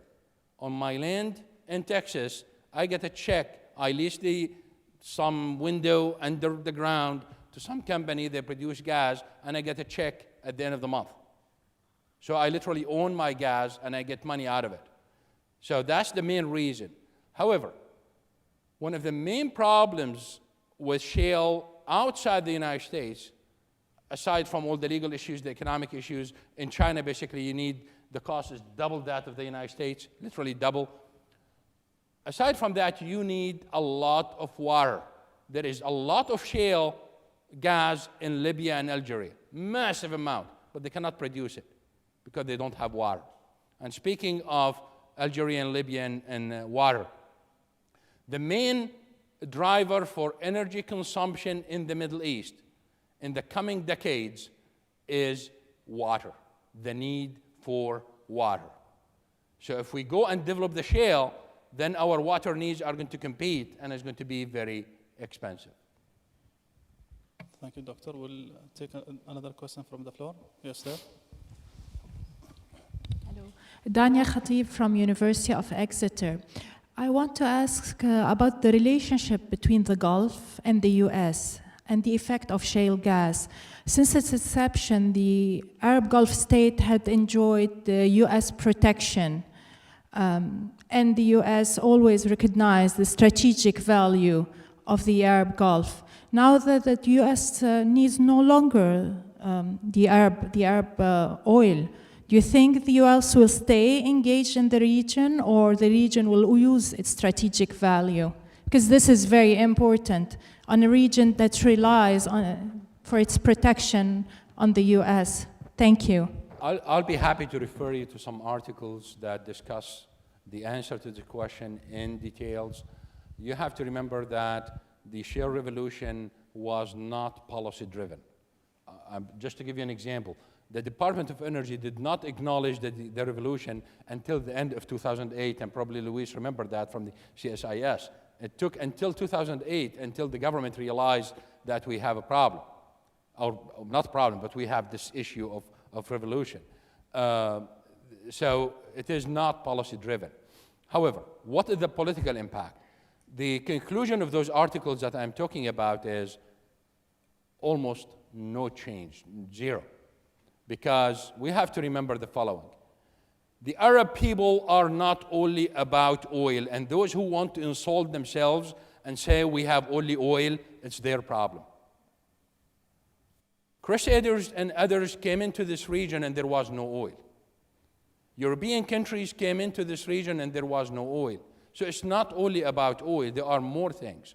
But let's go with the idea that it is about oil. And the United States does not want the oil from the Gulf region, period. As a superpower, it needs to control oil supply to its competitors, to China, Japan, and other places. And therefore, its engagement basically is going to continue. As long as there is Israel on one side and Iran on the other, the US engagement is going to continue. So the political impact basically is very limited, even if the US does not import any oil from the region. But the fact is, because of quality differentials, the US will continue to import crude from Saudi Arabia. In addition, we have to remember that the Gulf nations have already built massive refineries in the United States, and they are sending their oil to their own refineries. So no matter what, the United States is going to import oil from Saudi Arabia and others, because refineries like Motiva and others are owned by Saudi Arabia, and they are operating their own refineries.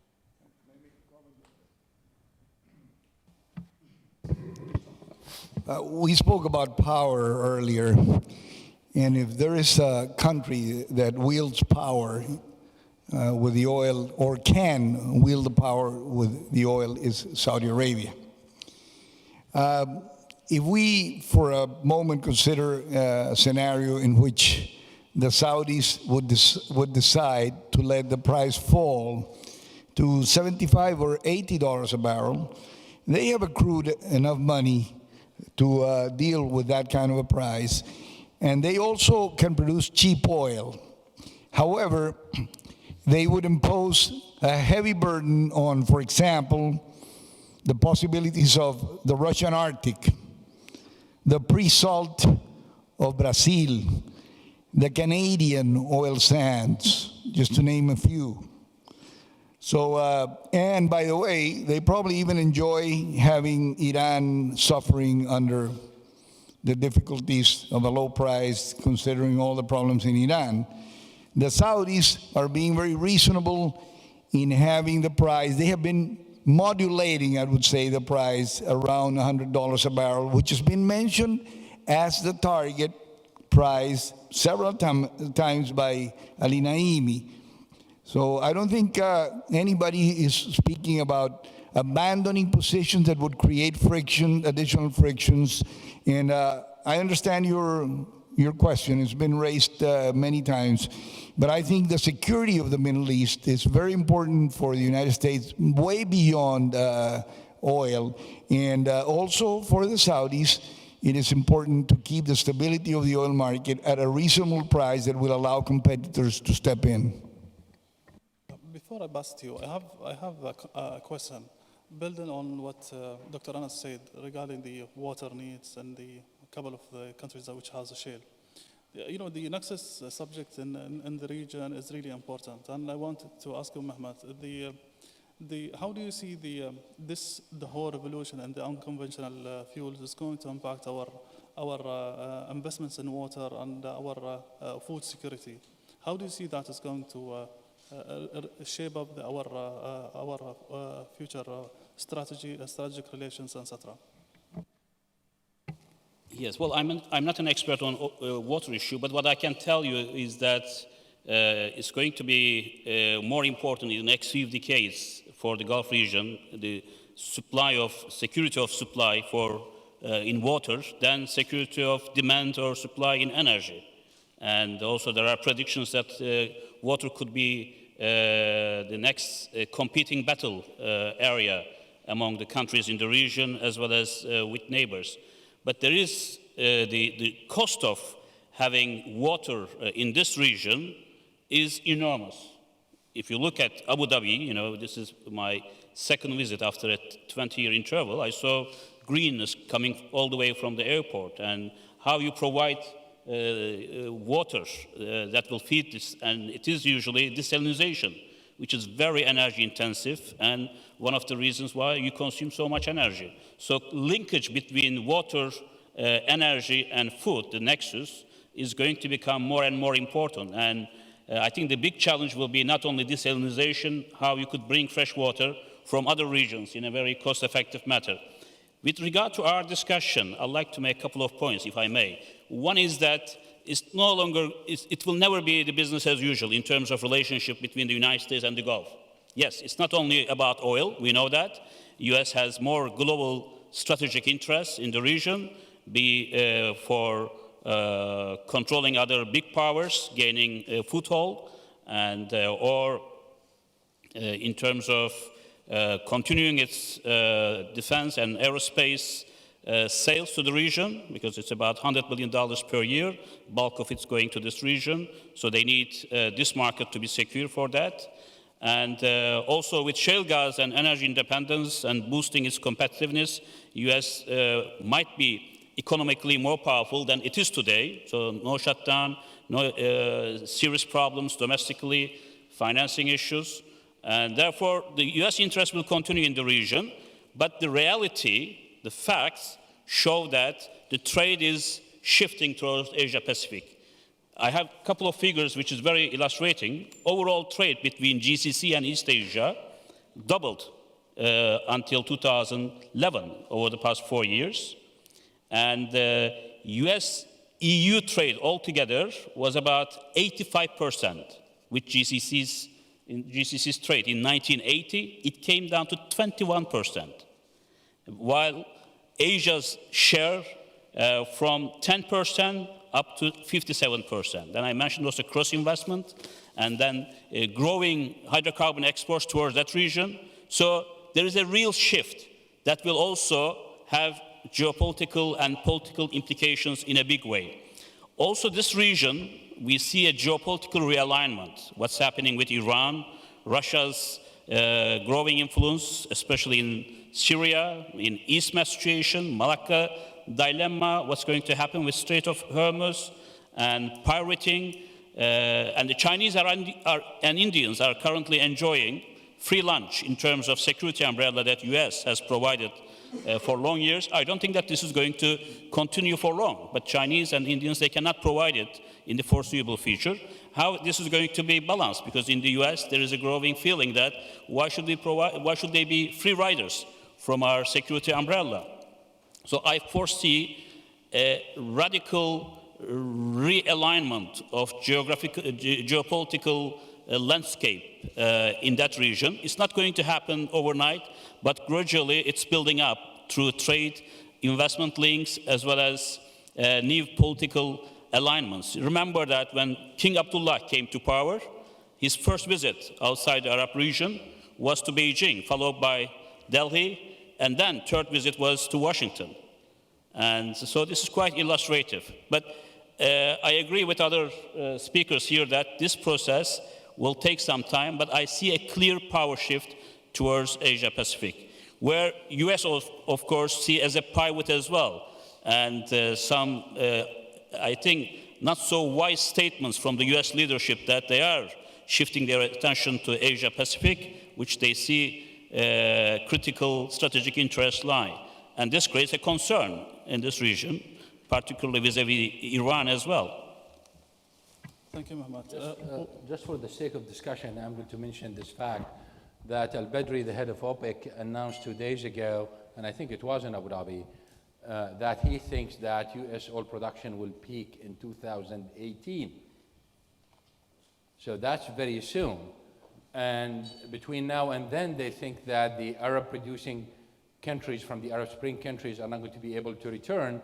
Therefore, the market will remain tight until 2018, and then it will be tight after that because of the decline in US production. And what that means is they are, from my point of view, is in denial. And if they are correct, then those shifts that will take a long time are not going to happen because everything will go back to normal. We'll take a couple of questions from the floor. Yes? Assalamu alaikum. Jameel Mohammed, ECAE. Lord Palmerston said that Britain doesn't have any perpetual friends or perpetual enemies, only perpetual interests. If I might be slightly blunt, it is to do with interest, it is to do with oil, it is to do with energy.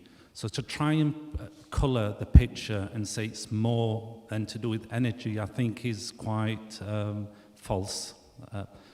Another point, if you just mind me saying, the relationship with Iran and the dealings of America, which has been mostly underneath the table with Iran in the past few years, is being opened and put upon above the table now.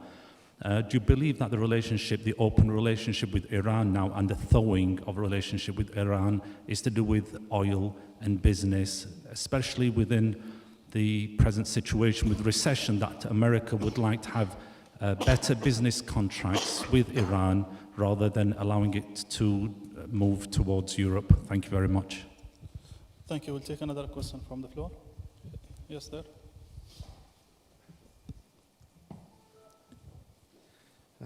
Thank you very much, Dr. Thani. Mohammed Al-Farnawani with the International Renewable Energy Agency, IRENA. I have a couple of comments from listening to this distinguished panel regarding renewable energy. A couple of you have mentioned it a little bit less in detail than I believe it deserves. There is a very strong belief, not just within the International Renewable Energy Agency, but also within the international community that the agency represents, that a real renewable energy revolution is actually happening. Renewables account for 20% of global electricity supply. In 2012, there was $244 billion in new global renewable energy investment. And annual investment in renewables is predicted to range somewhere between $300 billion to $1 trillion by 2020. There is also a decrease in costs.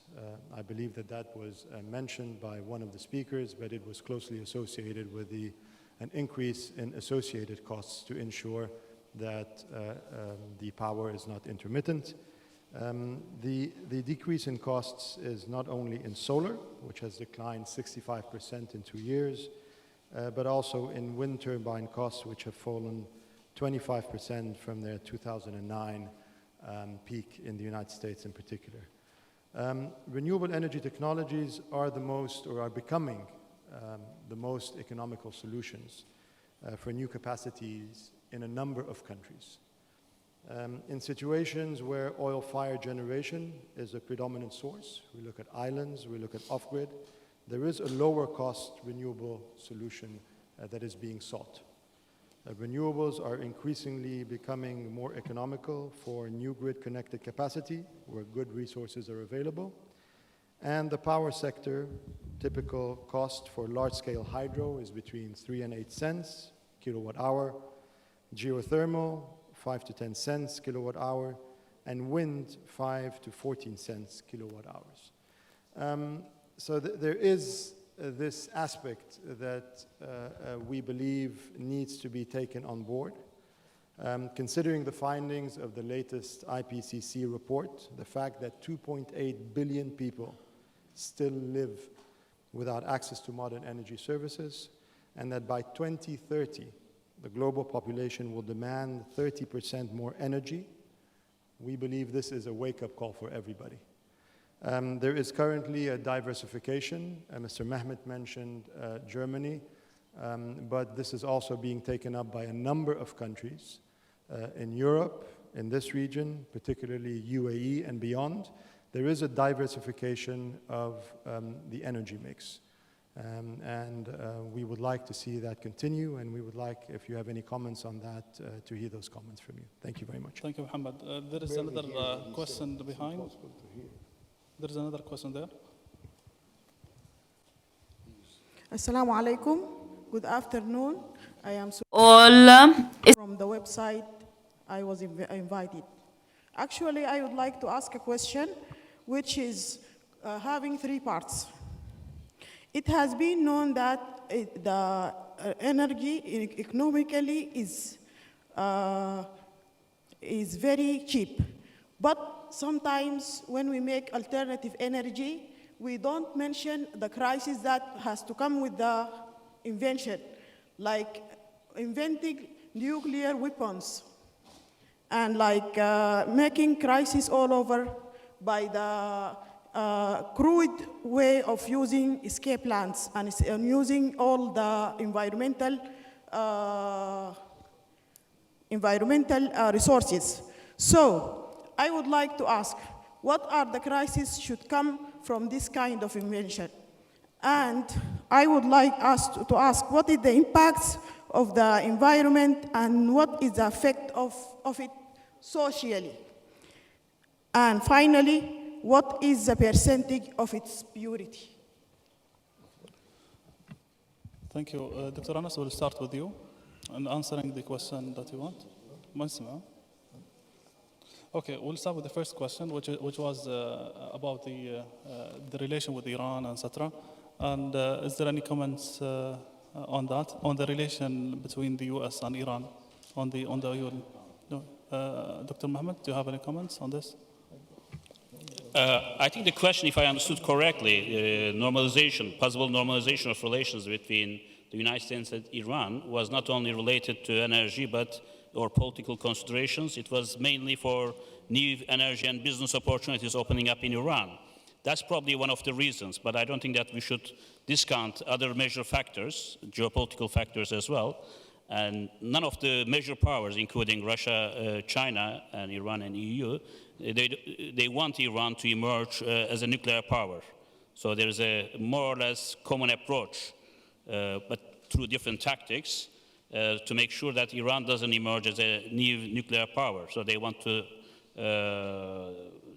do the best they can do under the circumstances on this matter.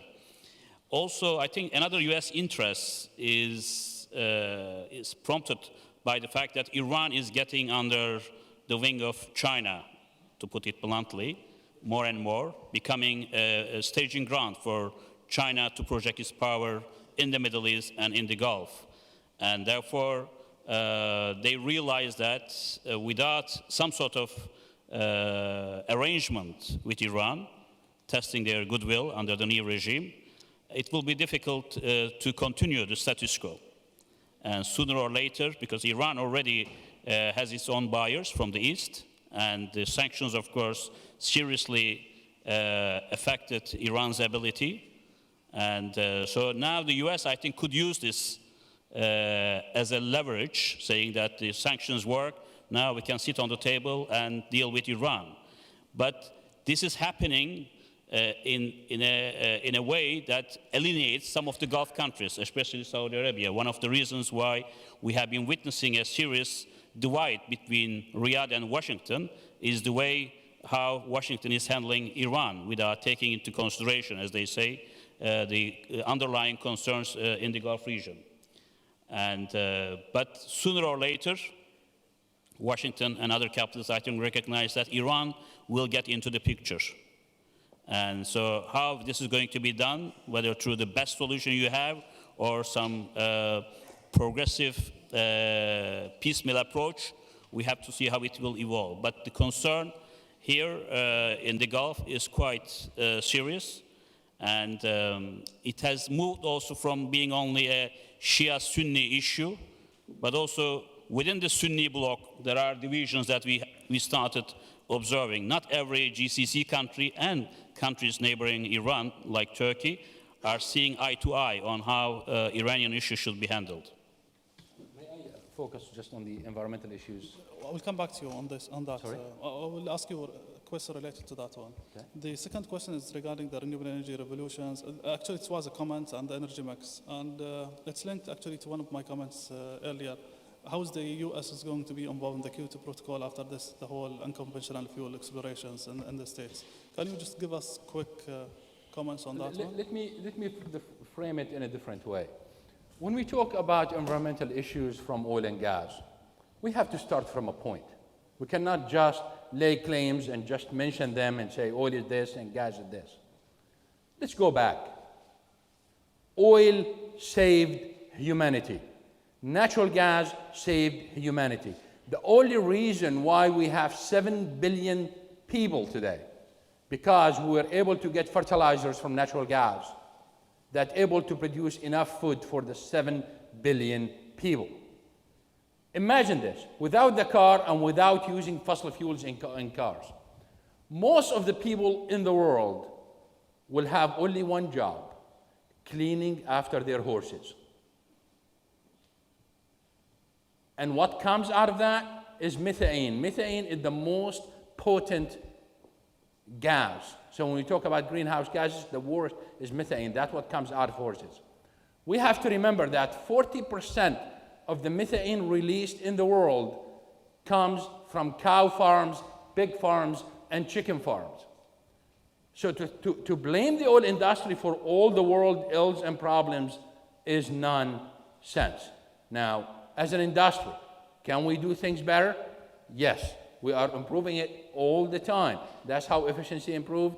That's why, for example, we re-inject water instead of leaving it outside, just to mention something. So for those who do not know, in Syria today, there is a serious problem because when some of the rebels took over the oil fields, they are producing oil with water that is contaminated with radiation. In the United States, we take that water and re-inject it in the ground. In Syria right now, that water is flowing all over the place, killing people. We've seen people dying within 4 months, people who were washing their face and their hands and their clothing in that water within 4 months. So, but what we do in the United States and other places, we re-inject that water. So the industry is doing a lot, basically, to improve the environment. But on the other side, I would like to frame it the way I did, that when oil came in, when natural gas came in, world population increased simply because we were able to provide the fertilizers to feed all those people. Lewis, I ask you to answer the last question, which is about the lady said that crisis coming with the unconventional fuels, and I think she means the risk associated with such exploration. Lewis, can you just highlight a couple of risks associated usually with unconventional fuels? Lewis. Yeah. I'm not sure that I heard well, but but I can make references to, I think are the two outstanding questions in addition to, one has to do with environmental issues and the other one has to do with renewables, okay? Concerning the environmental issues, I will follow up on what was already said. But more specifically, by the way, he forgot to mention, in addition to cows and hen, also the crops generate a significant amount of methane, which is the most damaging greenhouse gas. The advantage is that it stays 10 times less time in the atmosphere. It dissipates a lot faster than CO2, but it's certainly the most damaging. And most of it we cannot avoid because it has to do with the cattle and the hen and the farms and the crops. So that's one reality we have to face in the first place. But specifically concerning the new technology, there is an increased emission of methane in producing shale gas. That is a reality. It's being measured now. Don't forget that, as it was already pointed out, this was not a political advancement, a political revolution. It came from the private sector owning private lands, and that's where everything was developed. It was the perseverance of George Mitchell that began back in 1980, and only in 1998 he managed to break the code of fracturing the Barnett shales. So it all came on its own force from the private sector. So policy is in the process of definition. The EPA has begun to develop a worldwide, really a wide open evaluation of the implications, the practices, the precautions, the environmental limits. All of this is being studied.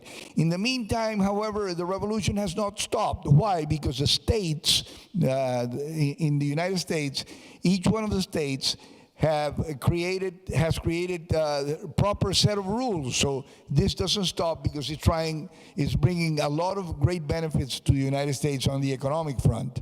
The balance of trade is improving. The foreign debt is also diminishing, even when it's small, but everything is working positively for the United States. And then the environment has to be taken care of. But in the meantime, I would like to repeat something I already said.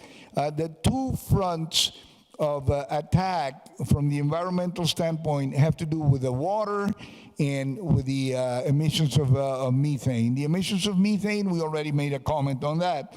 It's being examined. Concerning water, I also mentioned that when you drill a well, when you cement your casing properly, you won't have any trouble of polluting the surface waters, fresh waters. There have been cases in which the used waters are disposed and dumped in a stream, and that, of course, is a problem. And that requires regulation and also punishment for violators of the regulations. So that is on the environmental side of this new policy. The other thing is renewables. Renewables, I guess nobody can be against renewables. Renewables tend to be very effective in niches, at least so far. For example, solar can help in many places. Wind can help in places where there is the potential for have steady energy in wind farms and other technologies, renewables. For example, a lot of is going on to the fuels, the new fuels for automobiles is also going in there. So all of this is progressing at its own pace. Some of it needs subsidies. Subsidies, of course, have to be supported by governments. But what I meant at the beginning is not to neglect the renewables. It's really to combine in the equation the renewables, understanding that we're going to have to rely on fossil fuels for a long time. On the other hand, renewables can be a failure sometimes. If not, look at the wind in the UK. It's been a complete failure where it is more important the money of the subsidy than the energy is generating for the people. So things should be done in the right way, and that doesn't imply that renewables are not acceptable, that they don't have room. They will have room. They will grow into the future. And I personally think that the great conveyor of this, that the great conductor is going to be natural gas. As much as it replaces coal along the way, will pave the road for renewables to have time to develop and consolidate their position. Thank you, Luis. I think we're getting close to the end of this session. Before I close the session, I want to give each one of the distinguished panelists to give us two sentences as the conclusion or as the way forward from your side to the audience. Start with you, Mohammed. Thank you. I think my concluding remark will be that, yes, we are going through game-changing or power shift developments in every aspect of our life, including in energy, and we need to have a very good understanding of what's happening and be proactive in responding to them. I think such meetings are very useful in that regard, bringing key stakeholders and looking into the future. And there's clearly, energy is clearly just an integral part of an overall picture. Therefore, it requires comprehensive management of energy, environment, investment, trade, competition, tax, what you have. So it's very important to have an integrated and multidisciplinary approach to energy in order to better understand and respond to the challenges that we are facing. Dr. Anas?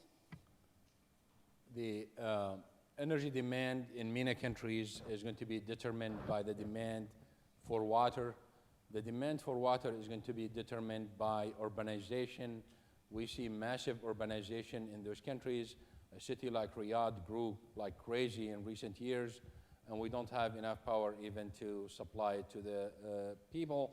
And as we go, we need more water, and it does not exist. And the question is, what is the sort of energy mix that we need in the future to provide water for those populations? Can we do it with the subsidies provided today? Should water be priced really high so we can conserve it, et cetera, et cetera, et cetera? So there are all kinds of questions about the next few decades about water and energy consumption in MENA countries. Thanks, Dr. Anas. Luis?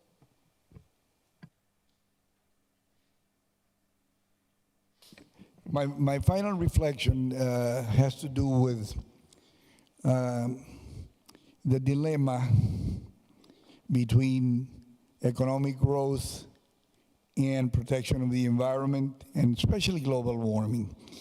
For countries that do not belong to, for example, in the Middle East, most countries have the oil wealth.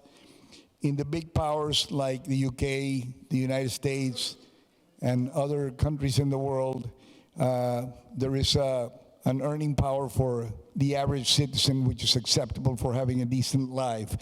But in most countries around the world, poverty dominates the system. And it is very difficult for the population of any country to be faced with the dilemma of doing something to avoid global warming when they are hungry and when they don't have the means to survive in a decent way. So that's the reason why the developed countries, the countries that have the economic power, have to show clearly that they can do something about protecting the environment, especially about global warming, because you can convince anyone in any population around the world, even if it's a poor population, that they should keep the city clean or the village clean. They should avoid contamination. They should avoid diseases that come from contamination. That is easy, but it's very remote for a person in one of those poor villages to come and tell them, you know, we can do this, cannot do this or that because we are polluting the atmosphere and global warming is going to come about. That will not happen.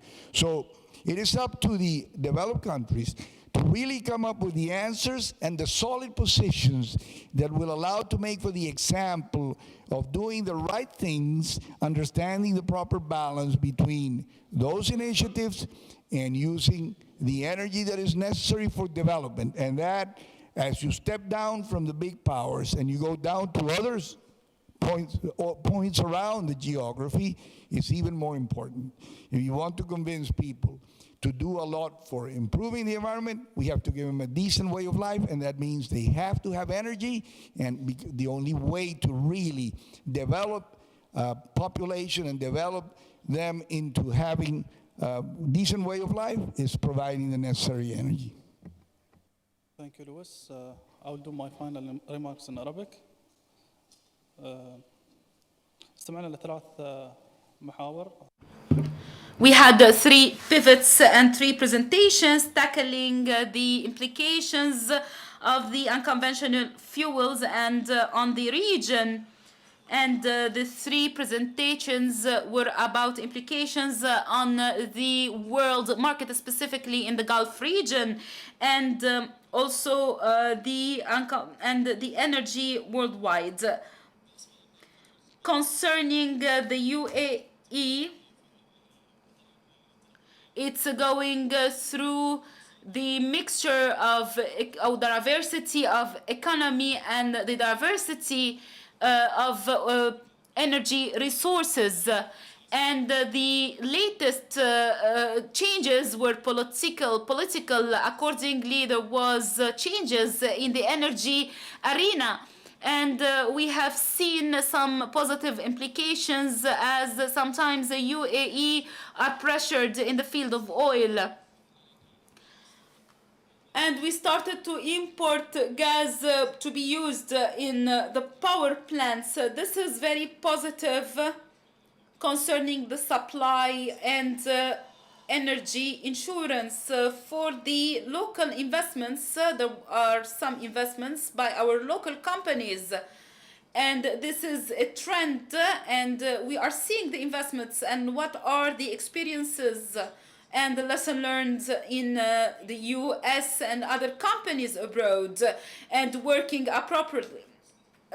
properly, and how to attract those local companies from abroad to the country. And we hope that we continue, and nuclear power will cover 25% by 2020, and we hope it will be an international model, because we have a transparency level here in the UAE, and we would like to support the economic development and the growth that we have. And for the renewables, we are playing an important role in this diversification role. So this is very important in our country, and we would like to see what is suitable and what is beneficial for our country. We had three presenters, Dr. Mohammed, Dr. Anas, and Dr. Lewis, and we would like to thank them all, and we thank you very much for being with us, and we would like to thank the ECSSR, and we wish them the best of luck in this conference. Thank you very much.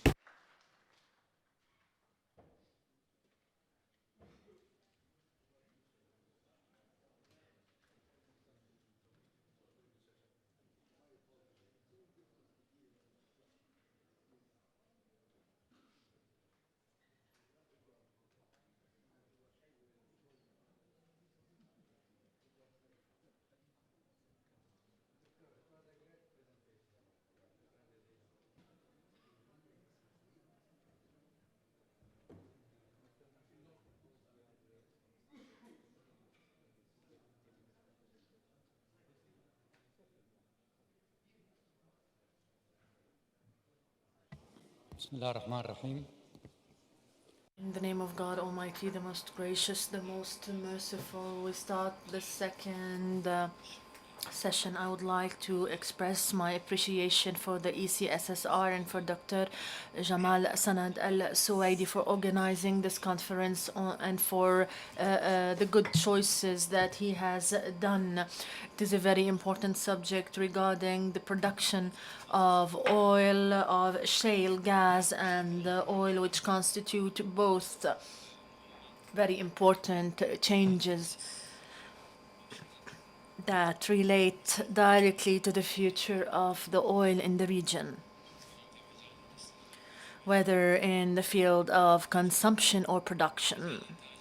In the production field, the United States has turned from an importing country into an exporting country of gas, and it is expected to turn into an oil exporting country as well by the year 2014. As to the Chinese economy, it is turning into the first country exporting oil instead of the United States.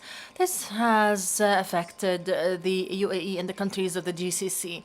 Of course, there are pros and cons. When it comes to the positive aspects, for instance, an increase in the international demand, next year it will be covered by the shale gas production, and therefore the oil-producing countries will not be obliged to increase their production and to consume their reserves in a quick manner, and this will preserve the reserves for years and years to come. In the negative aspect, there are definitely challenges. The prices of gas for the past 5 years has decreased from $11 to $3.50 or $4 at the moment. Until now, in my opinion, the shale oil does not constitute a direct challenge for the Gulf oil, knowing that the costs are very high, $80 per barrel. This will keep the oil prices up for the years to come. But as mentioned in the first session this morning, the technical development perhaps might lead to the decrease of the cost for less than $80 per barrel. In this case, there will be a problem definitely. How to face these challenges, which does not constitute only on the economic sector, but rather there are political and strategic ramifications. In an effort to continue the first session, we are starting late.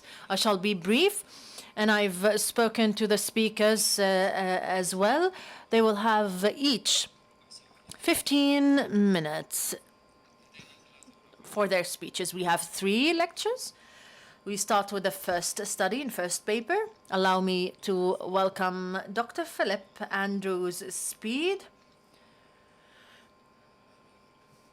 who will present his first paper and study.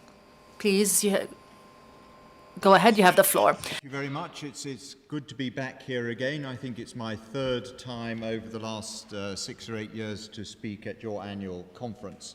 I want to talk about China's shale gas ambitions, and China is of interest for two reasons.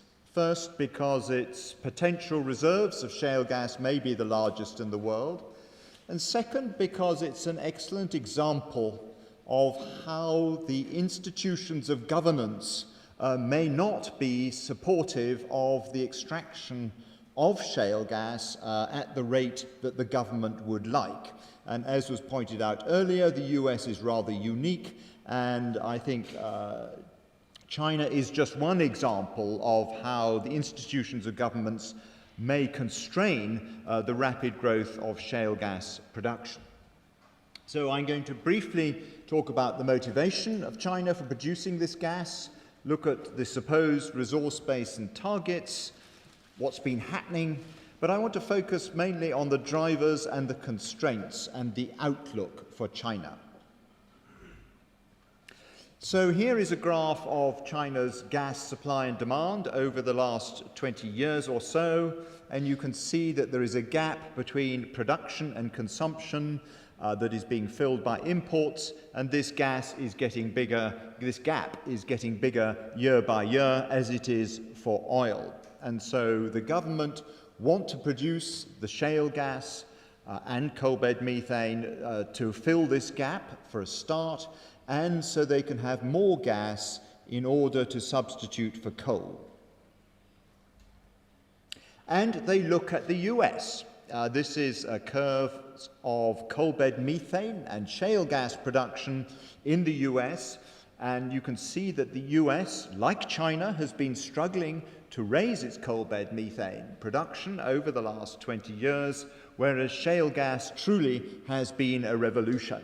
And China has seen these curves and says, we want to do the same as America, and who wouldn't?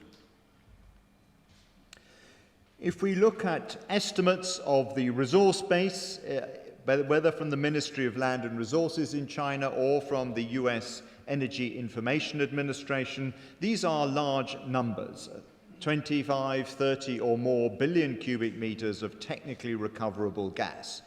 And whether that's plus or minus 20 or 30%, it doesn't matter. These are big numbers. And so in 2011, 2012, the government announced targets of annual production by 2015 of 6 billion cubic meters, and by 2020 of somewhere between 60 and 100 billion cubic meters a year. These are huge ambitions, and as has been indicated already, the government is most unlikely to achieve these ambitions, and the question is why, and also how adaptable are they to change the institutions of governance in order to bring the production up. Here is a map from the Energy Information Administration of the US of the major shale gas basins and areas in China. I think the important ones are really this dark yellow in the southwest of China. This is where maybe 70–75% of the estimated shale gas reserves in China lie. And that is good news because it's down in the south and southeast that a lot of the population and the economic growth lies. So the geographic location is good. Also note a lot of other areas in the north and northwest of the country. I don't want to focus too much on this, but I think if you look at the second column, the reserves column, you can see that the Sichuan Basin, which I go back, is in the middle, is where most of these reserves are seen to lie, as well as in the surrounding areas. And I think the first observation that you will see is in the third column, and that the depth is often in the range 3,000 to 4,000 meters, which is considerably deeper than much of the US shale gas that is being produced at the moment. Also note that in Sichuan and the Yangtze platform, most of the gas is likely to be dry, so there will be not natural gas liquids there to support the economic case, as is the case often in the USA. I don't want to go into the details. I leave you with that at the moment. So, what has been happening? In 2005, we started to see the first geological studies coming out in China, assessing the potentials. In 2008, you had the first test wells being drilled by the research organization of PetroChina, the national oil company, and the US and China signed an agreement on shale gas cooperation. Then you started to see the foreign companies showing an interest, and the two big national oil companies, Sinopec and PetroChina, started to explore and set themselves production targets. In 2011, you had the first licensing round, and this was both an economic and a political activity, and this is what you have to understand. In China, the two big national oil companies control access to most of the good shale gas acreage in China. The government wants to break up this duopoly control, and so it took areas outside the regions controlled by the national oil companies and offered them for bids for other companies, but precluded foreign companies taking part. And so what we had in the first two licensing rounds was essentially non-oil companies winning most of the blocks for this shale gas exploration, which certainly, in principle, breaks the duopoly control of the two national oil companies, but given that the companies don't know anything about oil and gas exploration, it gives a short-term problem. 2013, this year has been a big year. A production sharing contract of Shell with PetroChina for shale gas was approved. A number of foreign companies have joint study agreements with the large national oil companies. Foreign service companies are starting to get involved, and the two big companies, PetroChina and Sinopec, are actively exploring and drilling, particularly in the Sichuan Basin, which is where I mentioned most of the reserves lie. And by September 2013, maybe 130 wells had been drilled into shale gas, some of them with horizontal drilling, some of them with fracturing. 38 of these wells reportedly produced over 10,000 cubic meters a day, and a few of the wells over 100,000 cubic meters a day. Now, these are looking commercial. And the third round is to be held of licensing towards the end of this year. So, you say things are moving ahead all right. What are the drivers? What's taking this game forward? The geology looks good. China wants new and cleaner sources of energy because it's currently 70% dependent on coal. It already has a large oil and gas industry with decades of experience. It has a large service industry and a large manufacturing capacity to make equipment if it and when it is needed. The national oil companies are working with international oil companies slowly, and international service companies have been present in China for many years. You've got a rapidly growing gas market. Gas prices are controlled by government, but they're being raised, both at the production end and the consumer end. There's an extra subsidy for shale gas for producers above the normal production price. And you've had 2 licensing rounds in 18 months. So you say, that is all good. And it is. But there are a number of constraints. The first constraints are technical or geological. As we've seen, the depth of most of the shales are deeper than the US. The total organic carbon is generally lower, and the permeability of the shales also appears to be generally lower than in the best basins in the US. But we must remember this is very early days in China. But the main constraints go into the legal and political regime.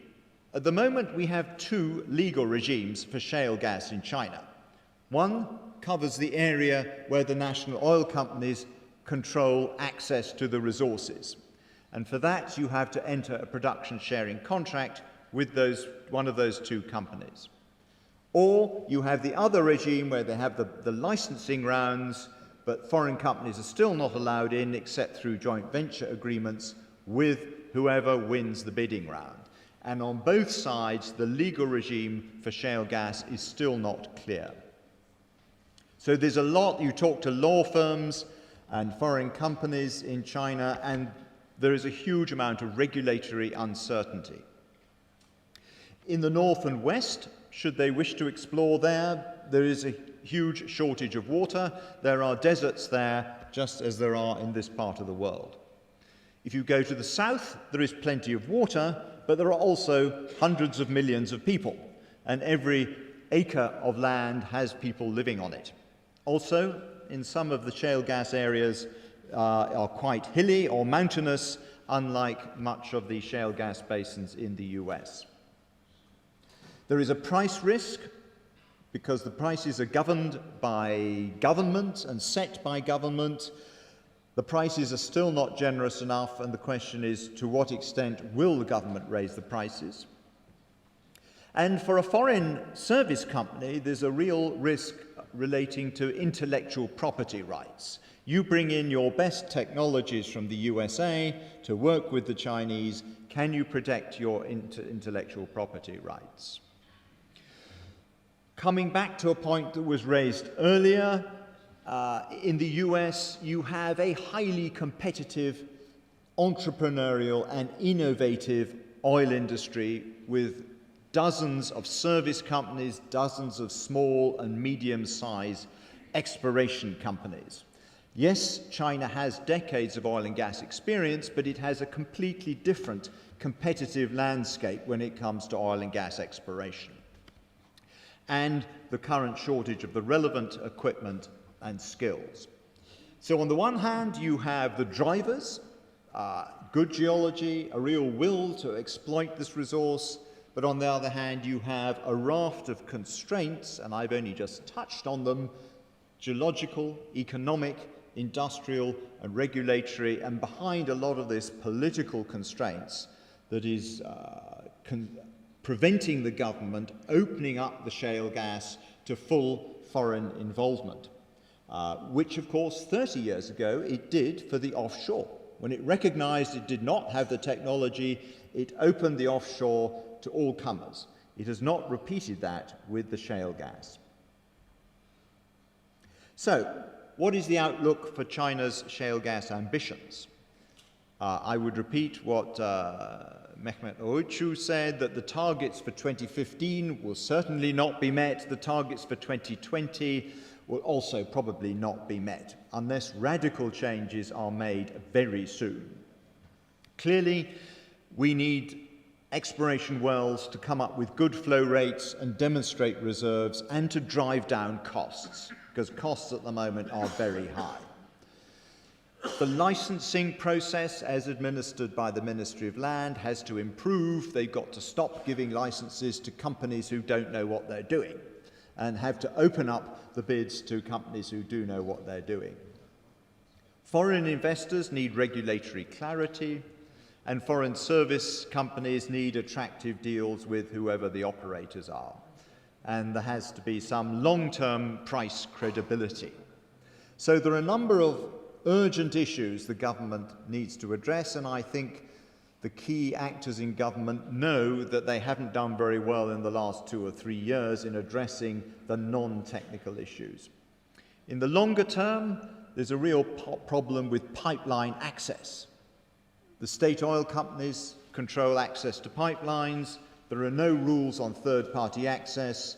If you can produce the shale gas but you can't get it to market, it has no value.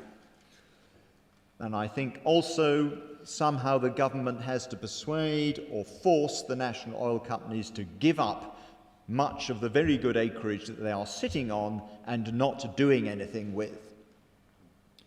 And then there's a whole challenge of regulating access to land, particularly in highly populated areas, access to water for the fracking, and management of the environment. And there's a whole regulatory set of issues that I think remain to be addressed in a satisfactory manner.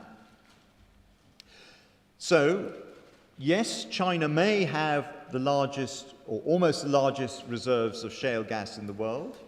At some time, it may be a major shale gas producer, and this may have effects on regional gas markets and global gas trade flows if China then imports less gas as a result of its domestic gas. But I think if we're looking just for the next 3 or 4 years, I don't see major changes, and the key thing to look for is how quickly is China's government going to adjust the political and the regulatory frameworks for shale gas in order that they can achieve their own ambitions to produce more shale gas. Thank you very much. Thank you very much, Dr. Philip. جزيلا الدكتور. The speaker, Professor Musada, please.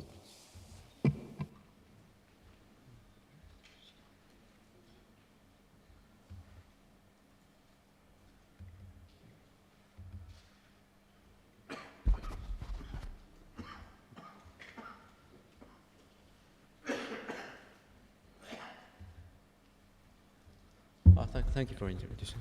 And I'd like to thank first to have a chance to give a talk on flammable ice here. It's my great pleasure. And at first, let me explain what is flammable ice. Flammable ice is gas hydrate. That is, we call methane hydrate in Japan. Methane hydrate is a clathrate compound in which the water molecule structure encloses methane molecules like. And naturally, water molecules exist as forms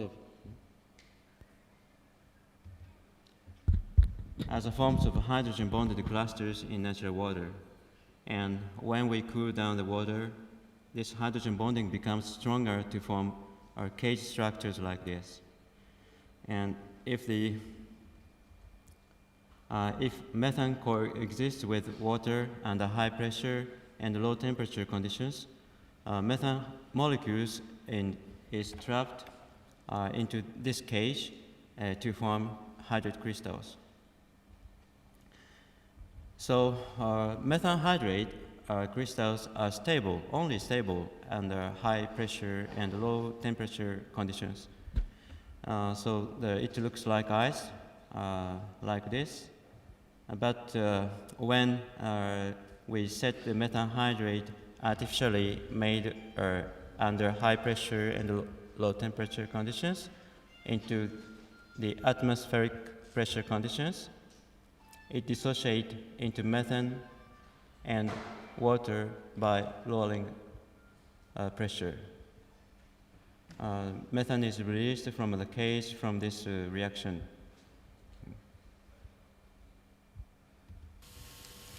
And the released methane is burning like this.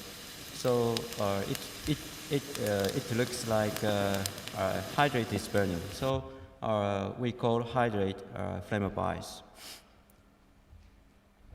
Methane hydrate where is the methane hydrate in natural environment? Methane hydrates naturally exist in any places where water and methane coexist under high pressure and low temperature conditions. So such area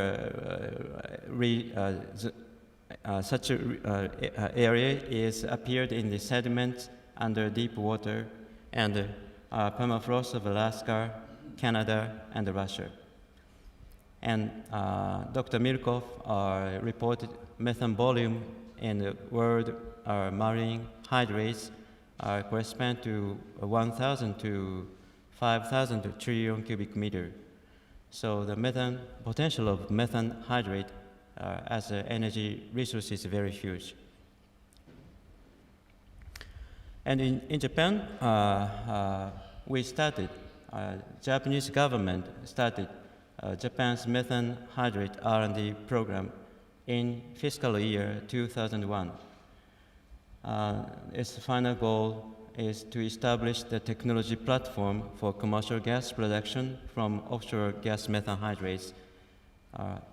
In phase one, from fiscal year 2001 to fiscal year 2008, we carried out basic research and onshore production tests in Canada, and resource assessment in the East Nankai Trough. And currently, we are in the phase two.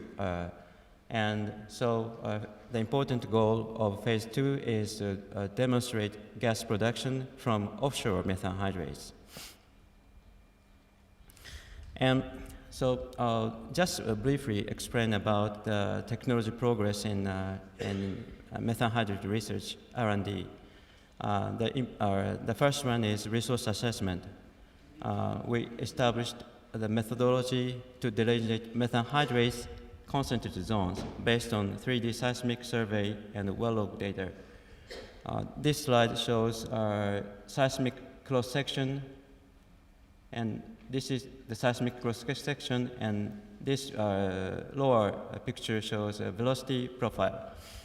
So when the hydrate existing in the formation, it has strong reflectors like this, and also have a bottom simulating reflector at the lower boundary of the hydrates.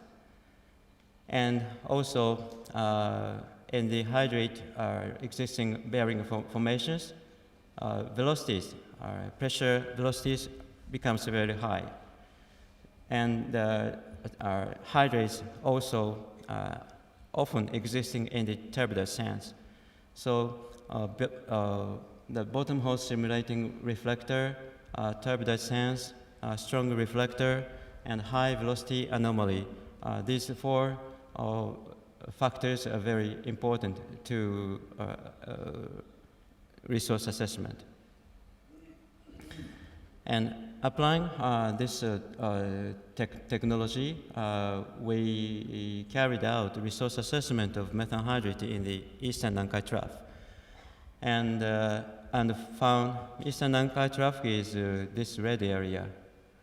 And we found more than 10 concentrations, methane hydrate concentrated areas in this red Eastern Nankai Trough.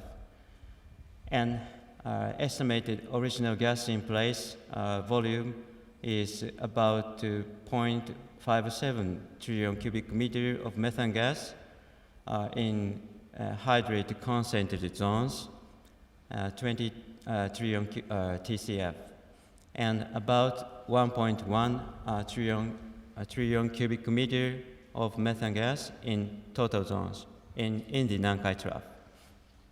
And other areas, we are now studying together, and blue areas are promising area of hydrate concentration zones. And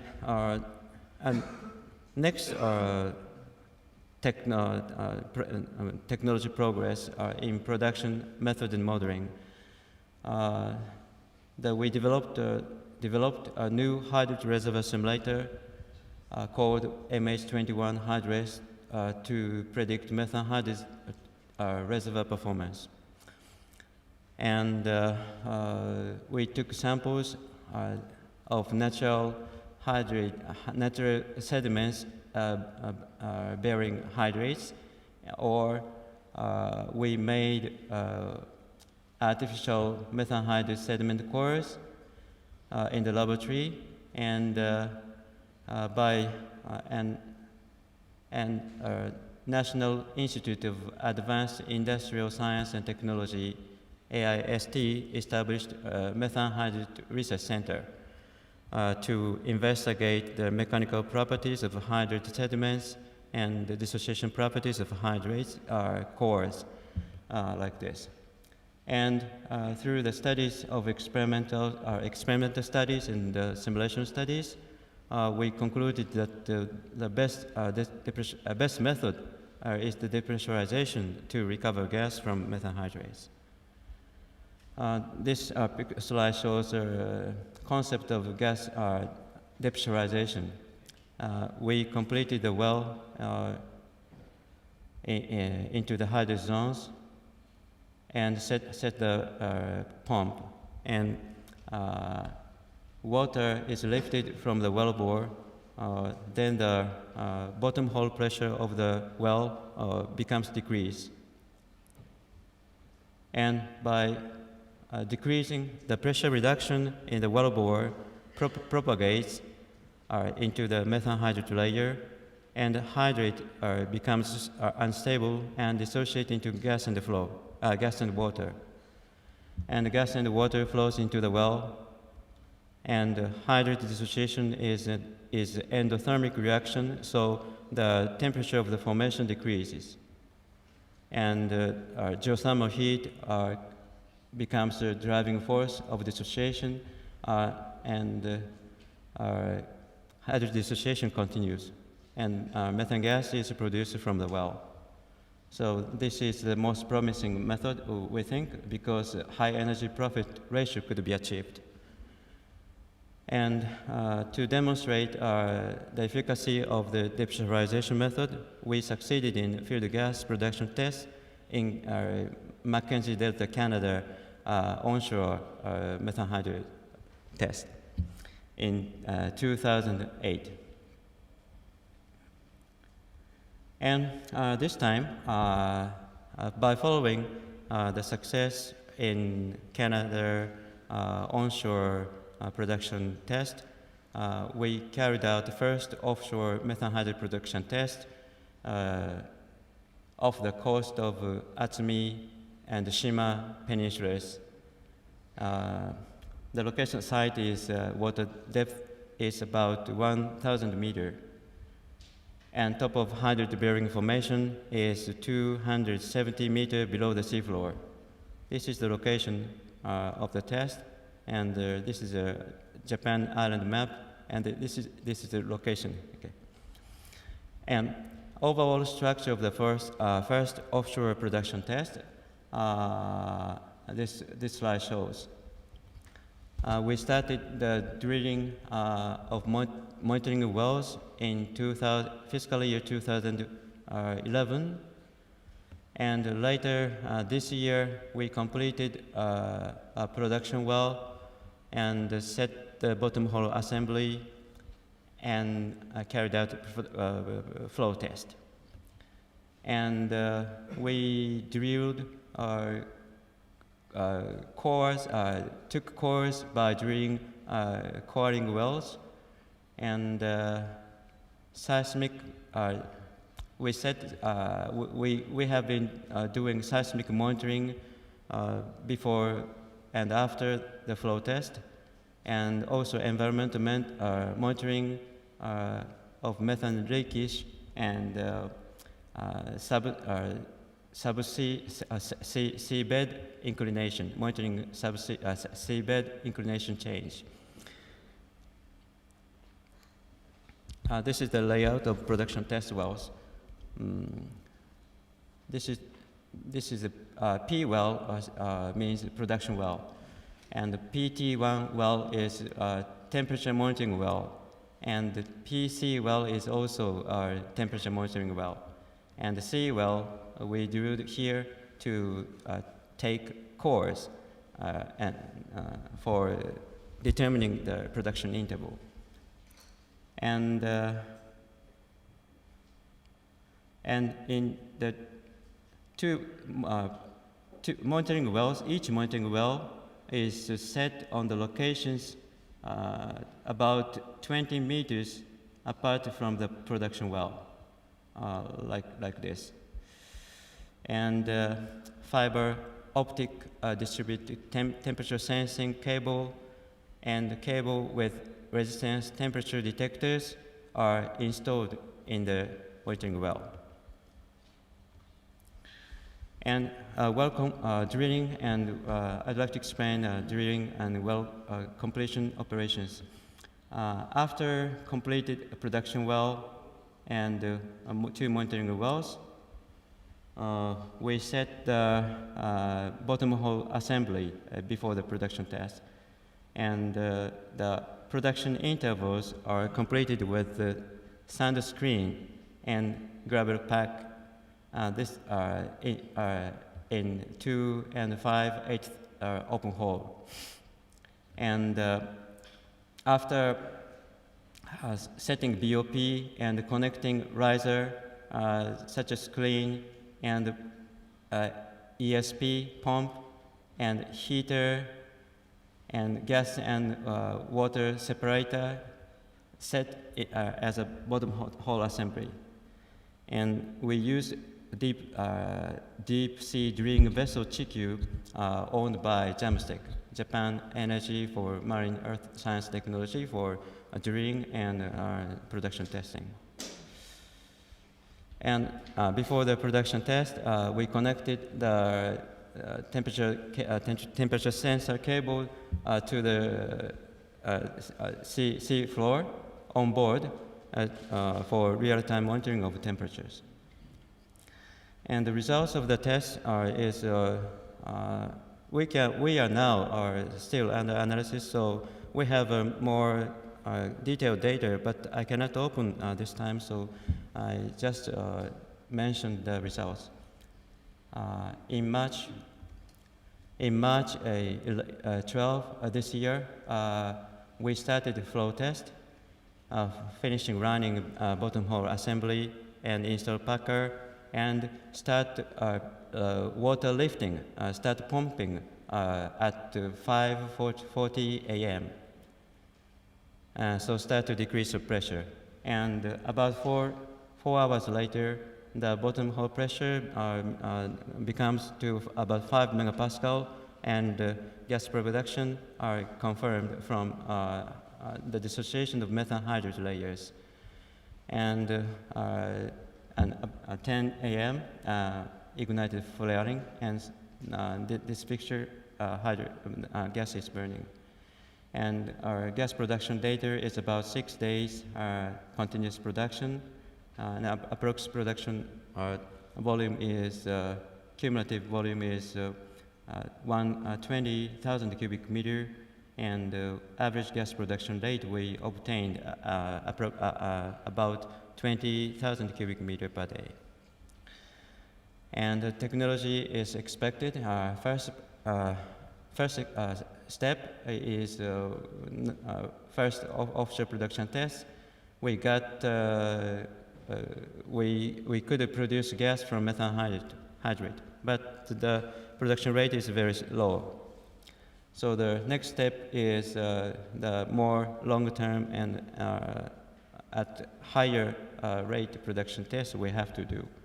And after showing the feasibility of the offshore methane hydrate development based on the field scale simulation, probably a private sector driven project will start. The time is limited. Our key technologies is production enhancement and monitoring and prediction on hydrate dissociation. So especially understanding on response of hydrate-bearing sediments with hydrate dissociation is very important. How hydrate continues to dissociate in the sediments, how hydrate dissociate in heterogeneous matters.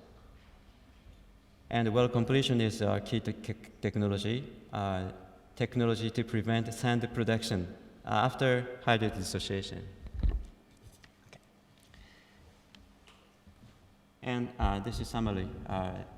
We established the methodology to delineate methane hydrate concentrated zones, and developed a reservoir simulator and basic research equipment, and demonstrate this depressurization gas production test by field pilot test.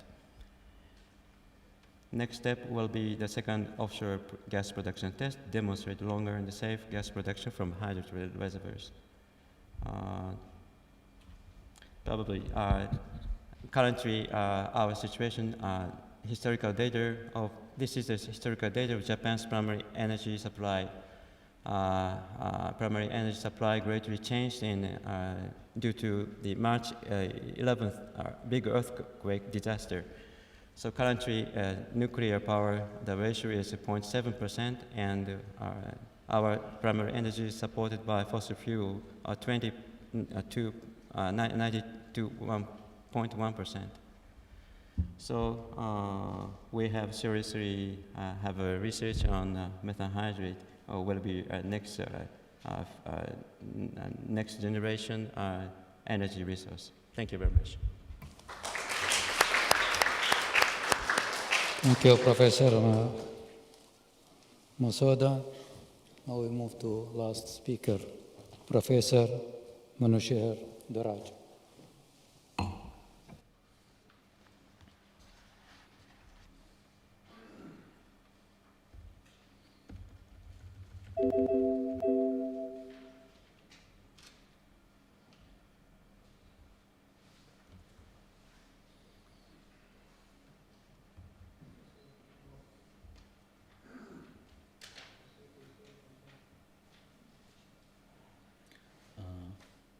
Can you tell me which one is one?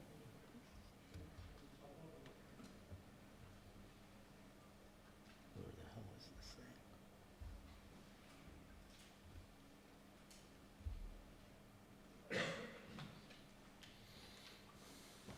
Where would I find mine? Over there? Thank you. This one? Yeah, that's the one. Thank you very much. Okay, good afternoon. Let me begin by thanking the Emirates Center for having me back here.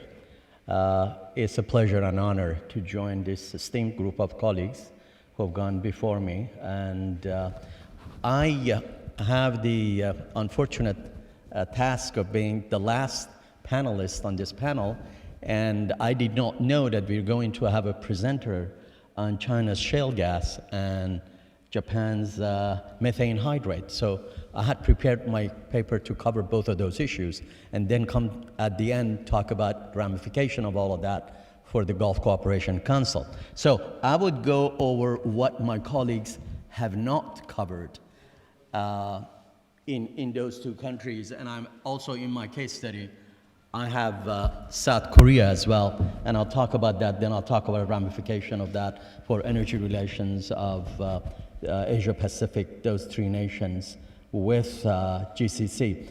Let me draw your attention to the chart that I have, and this deals with China's emission of CO2 as of 2011. 27%, the rest of the world is 29%. Projections are, if Chinese present rate of growth continues and its reliance on coal, which used to be about 75% about a decade ago, now it's 64%, continues, then China is going to outstrip the rest of the world combined in the amount of CO2 emission into the atmosphere. That means global warming is going to accelerate in a big way, and that's the big elephant in the room that we need to take note of. And therefore, China's shale ambition in large part is also driven by that. Let me also tell you that the British group did a study in 2008 that concluded 1.2 billion people have died in China due to exposure to massive air pollution, and number of protests against air pollution is increasing. So there is great deal of pressure on Chinese government to expand the share of natural gas that burns much cleaner in the energy mix.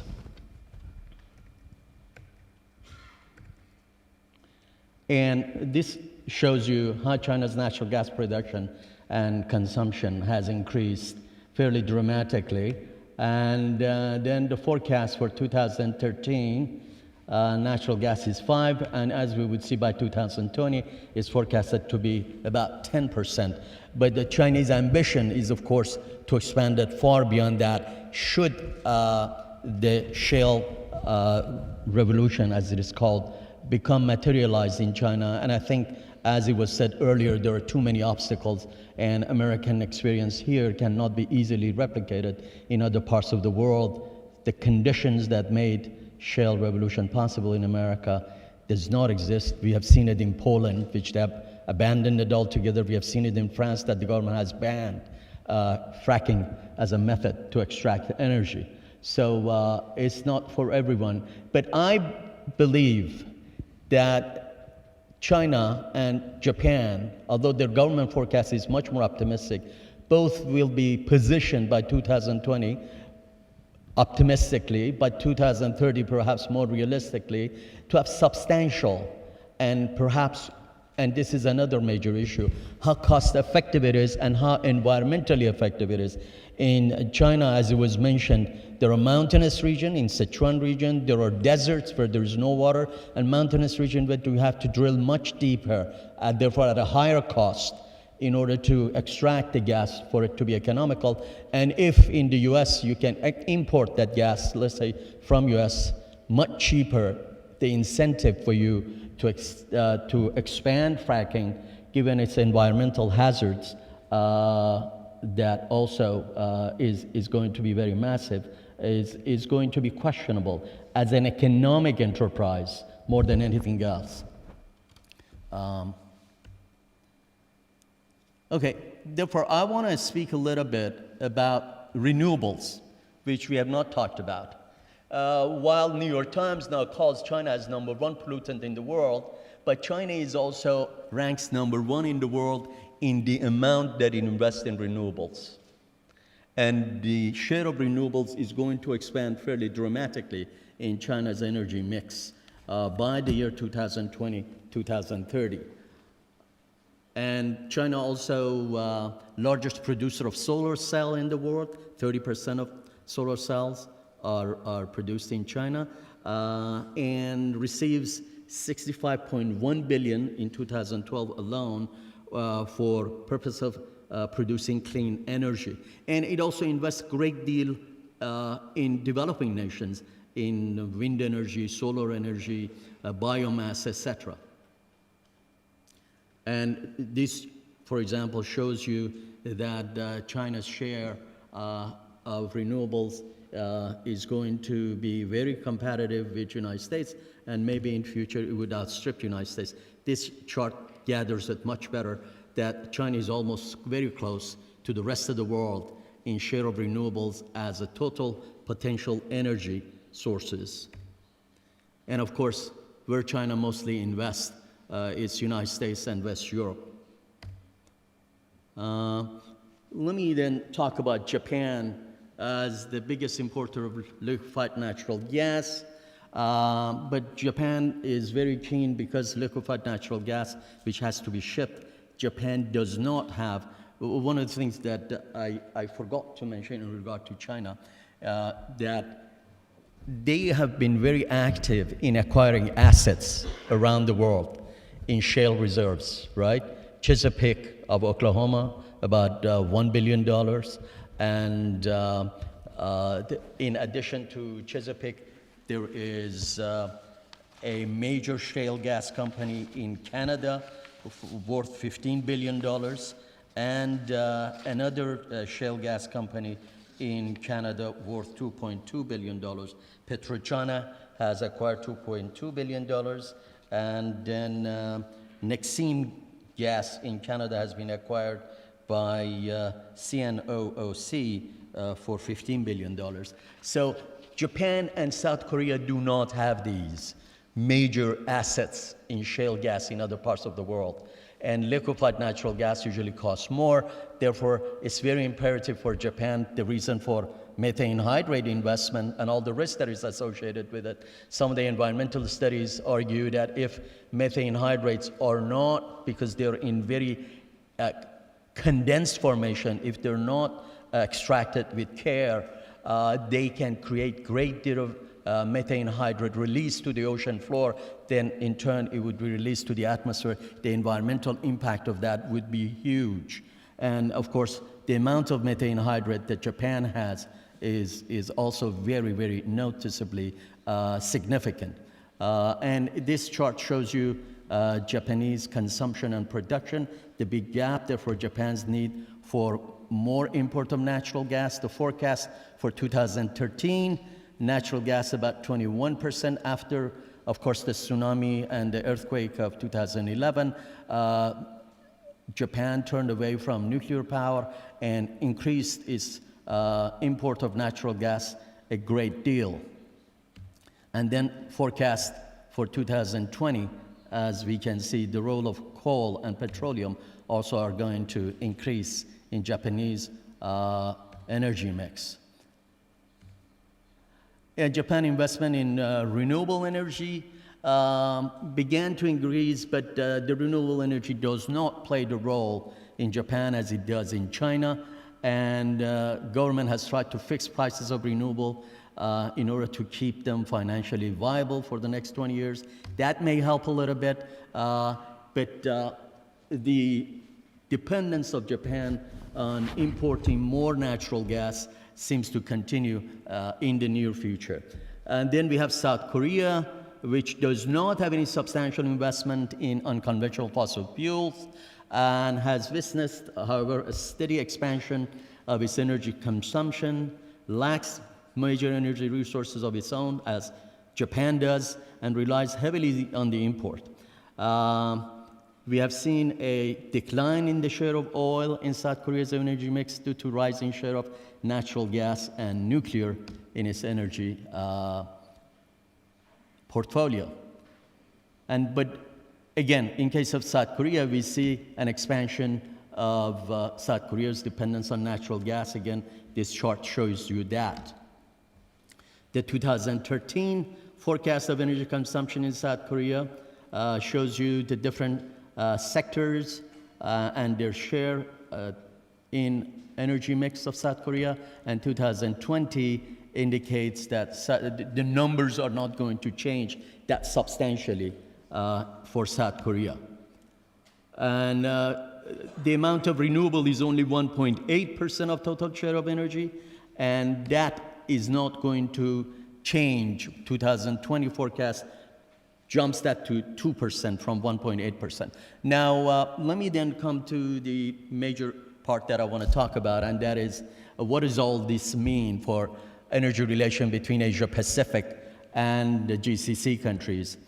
This table shows you that China, Japan, and South Korea are respectively the largest importer of energy from GCC countries. And of course, India and Singapore, among Asian countries, are on the bottom of the list there. Let me also show you the other tables before I come here. And these are some of the tables that shows you what the import of Asia Pacific from the GCC countries have been. Let me summarize them in a moment.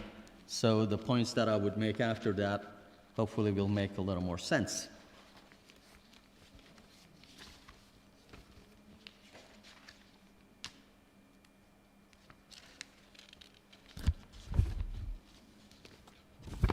Okay. China imports close to 40% of its oil from GCC countries, 25% of its natural gas from GCC countries. Japan imports 75% of its oil from GCC countries and 25% of its natural gas from GCC countries. South Korea imports 70% of its oil from GCC countries and 45% of its natural gas from GCC countries. This is a significant energy relation we're talking about here, okay? We get a perspective that this cannot turn around overnight. I appreciate the shale revolution in the United States and its impact. One thing that is going to happen is that GCC is going to encounter increasing, especially on the oil sector, on the gas sector, increasing competition from not only the United States. Canada is planning to expand its exports of energy to Asia Pacific as well, but from Canada as well. That's a given, but this would not materialize until 2020 at the earliest, and definitely 2030 perhaps at the latest. the two scenarios. So in light of that, I think what also was mentioned earlier this morning, that given the volume of trade between GCC countries and Asia Pacific, and that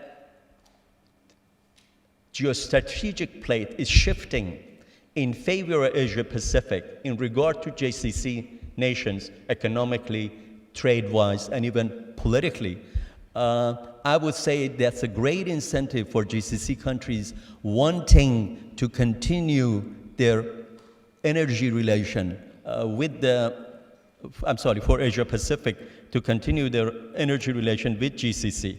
But US and the competition from Canada would expand. Now, some of the final thoughts that I want to leave you with is that some of the scholars argue that the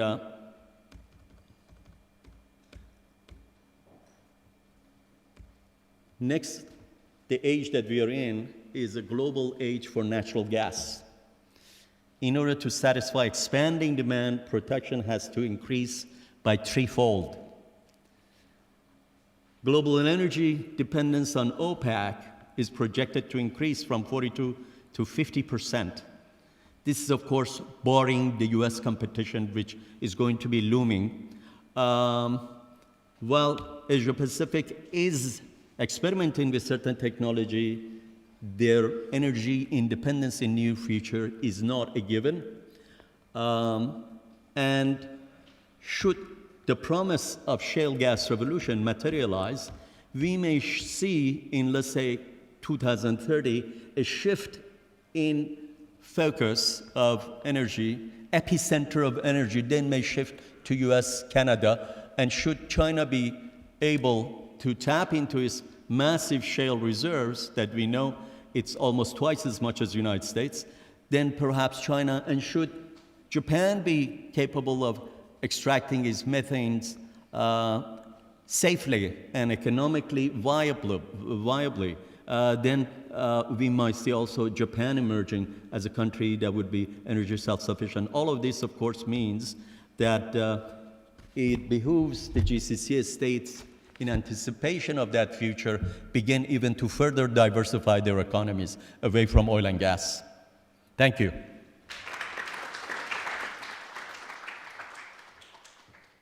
Thank you, Professor Duraj. Very informative presentation. الآن اسمحوا لي لدينا 15 دقيقة لملاحظات. To give 15 minutes for comments and raising questions.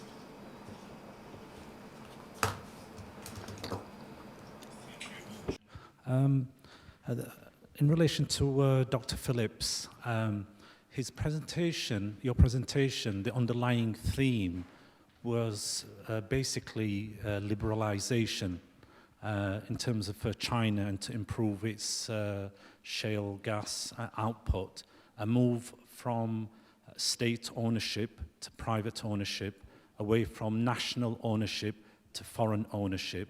Since energy is a real security issue, it's a security matter there, what would your comment be to this issue of balancing national security and ownership and control, and on the other hand, trying to develop and progress the export or the development of the shale gas sector within China? Thank you.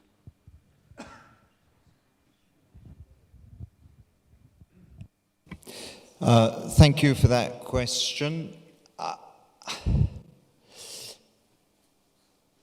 I think even liberalization from the point of view of allowing foreign companies in does not remove government sovereignty over the resource.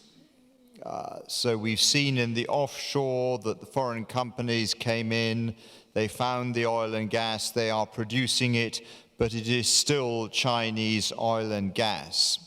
So I think the security and sovereignty issue is not at the heart of this. I think at the heart of this is China's industrial policy, that it wants Chinese companies to be producing this shale gas.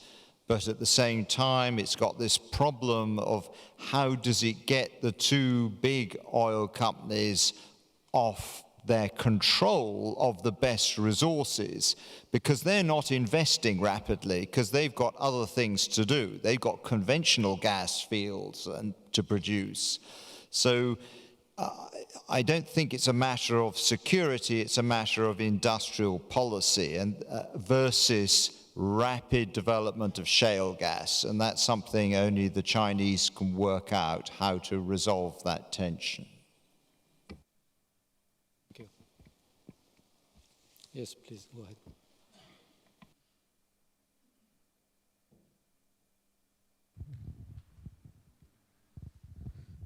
Thank you. My name is Mahmoodul Hassan Khan from Pakistan. So I have two questions for the panel. First off, China and South Korea have rich experiences in wide range of energy production. So what would be the potential areas of cooperation in the sector of energy between Asia and GCC in the days to come? And second one, keeping in view the emerging socio-economic geopolitics and geostrategic scenario within the region, do you think that region energy grid is still a valid concept in terms of Asia and GCC energy relations? Thank you.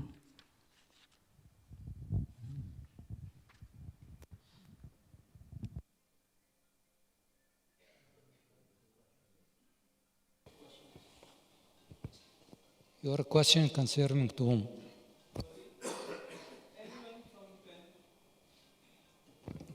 Okay, I'll take the energy technology one. Yes, I mean, clearly there are certain technologies in East Asia that they can share with GCC and vice versa.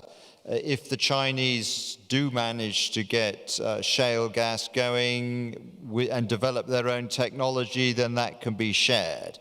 Likewise, if the Japanese get their hydrates going, then if it's relevant, I'm not sure it is with GCC, then they can share it.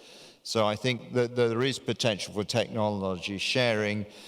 When it comes to regional grids, I think you've got some serious political challenges in Northeast Asia, not least North Korea, helped also by China-Japan relations. So there's been a lot of talk about gas grids and power grids, but I think that's still some way to go. But that's my personal opinion.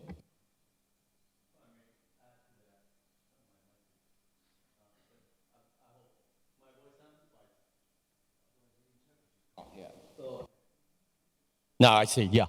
No, I think, genie is out of the bottle. This is the age of internet speed, and with that speed, the technology is going to spread, and temptation is tremendous for the reasons that I said why they need to multiply their supply of gas. And as liquefied natural gas proves to be more and more expensive, it would make sense, for example, to import cheap American gas, as was chronicled this morning very aptly. So economics is going to take command here. And if GCC cannot remain competitive in their pricing, they lose that game. So it's economic that would take command, not politics, I would say.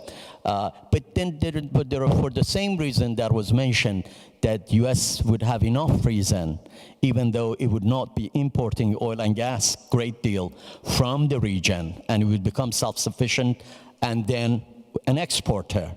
That U.S. would have enough political reasons to be wanting to maintain not only a presence but robust relation with the region. Same would apply in regard to Asia-Pacific GCC relation. Given the volume of, for example, Chinese and Japanese investment beyond oil and gas sector in the region. So I do not see that to be an impediment to continuation of relation. However, its intensity and reliance of energy is going to change. The rules of the game are going to change as well. Thank you. Yes, please.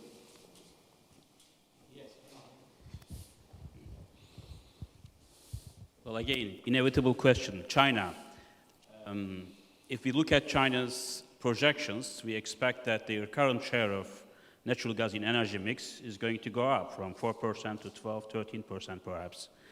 And we also have an optimistic scenario always that China will need gas. But would there be an abundance of gas for China? Domestically, Xinjiang, containing huge reserves that needs to be mobilized. In Sichuan, Ordos Basin, South China Sea, East China, conflict with Japan. Then they also plan to bring gas from Myanmar. And then Turkmenistan, they sign up gas to buy up to 80 BCM over the next 10, 15 years. Russia, they are negotiating to bring Irkutsk gas, from the time I know, almost 20 years now, Eastern Siberia, and it hasn't happened yet, but if they reach a price, then shale gas, LNG they are receiving from Australia, and they will be receiving Canada.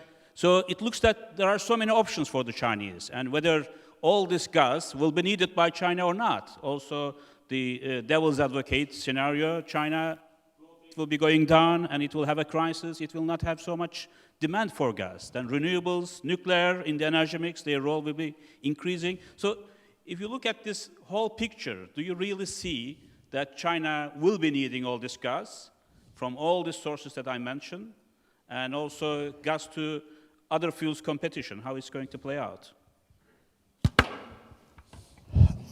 I will try and give a short answer. I think for the government there are two key priorities. One is to maximize self-sufficiency in energy at almost whatever cost, as we've seen in the past with oil. The second is to constrain and reduce coal use. So if they can produce shale gas, they will, even if it costs a lot. The question then, and I think this is a relevant one, is if they have a shale gas revolution, to what extent would that constrain future gas imports? And I think that is an interesting question, that they might choose to pay more for domestic gas rather than buy cheaper imports.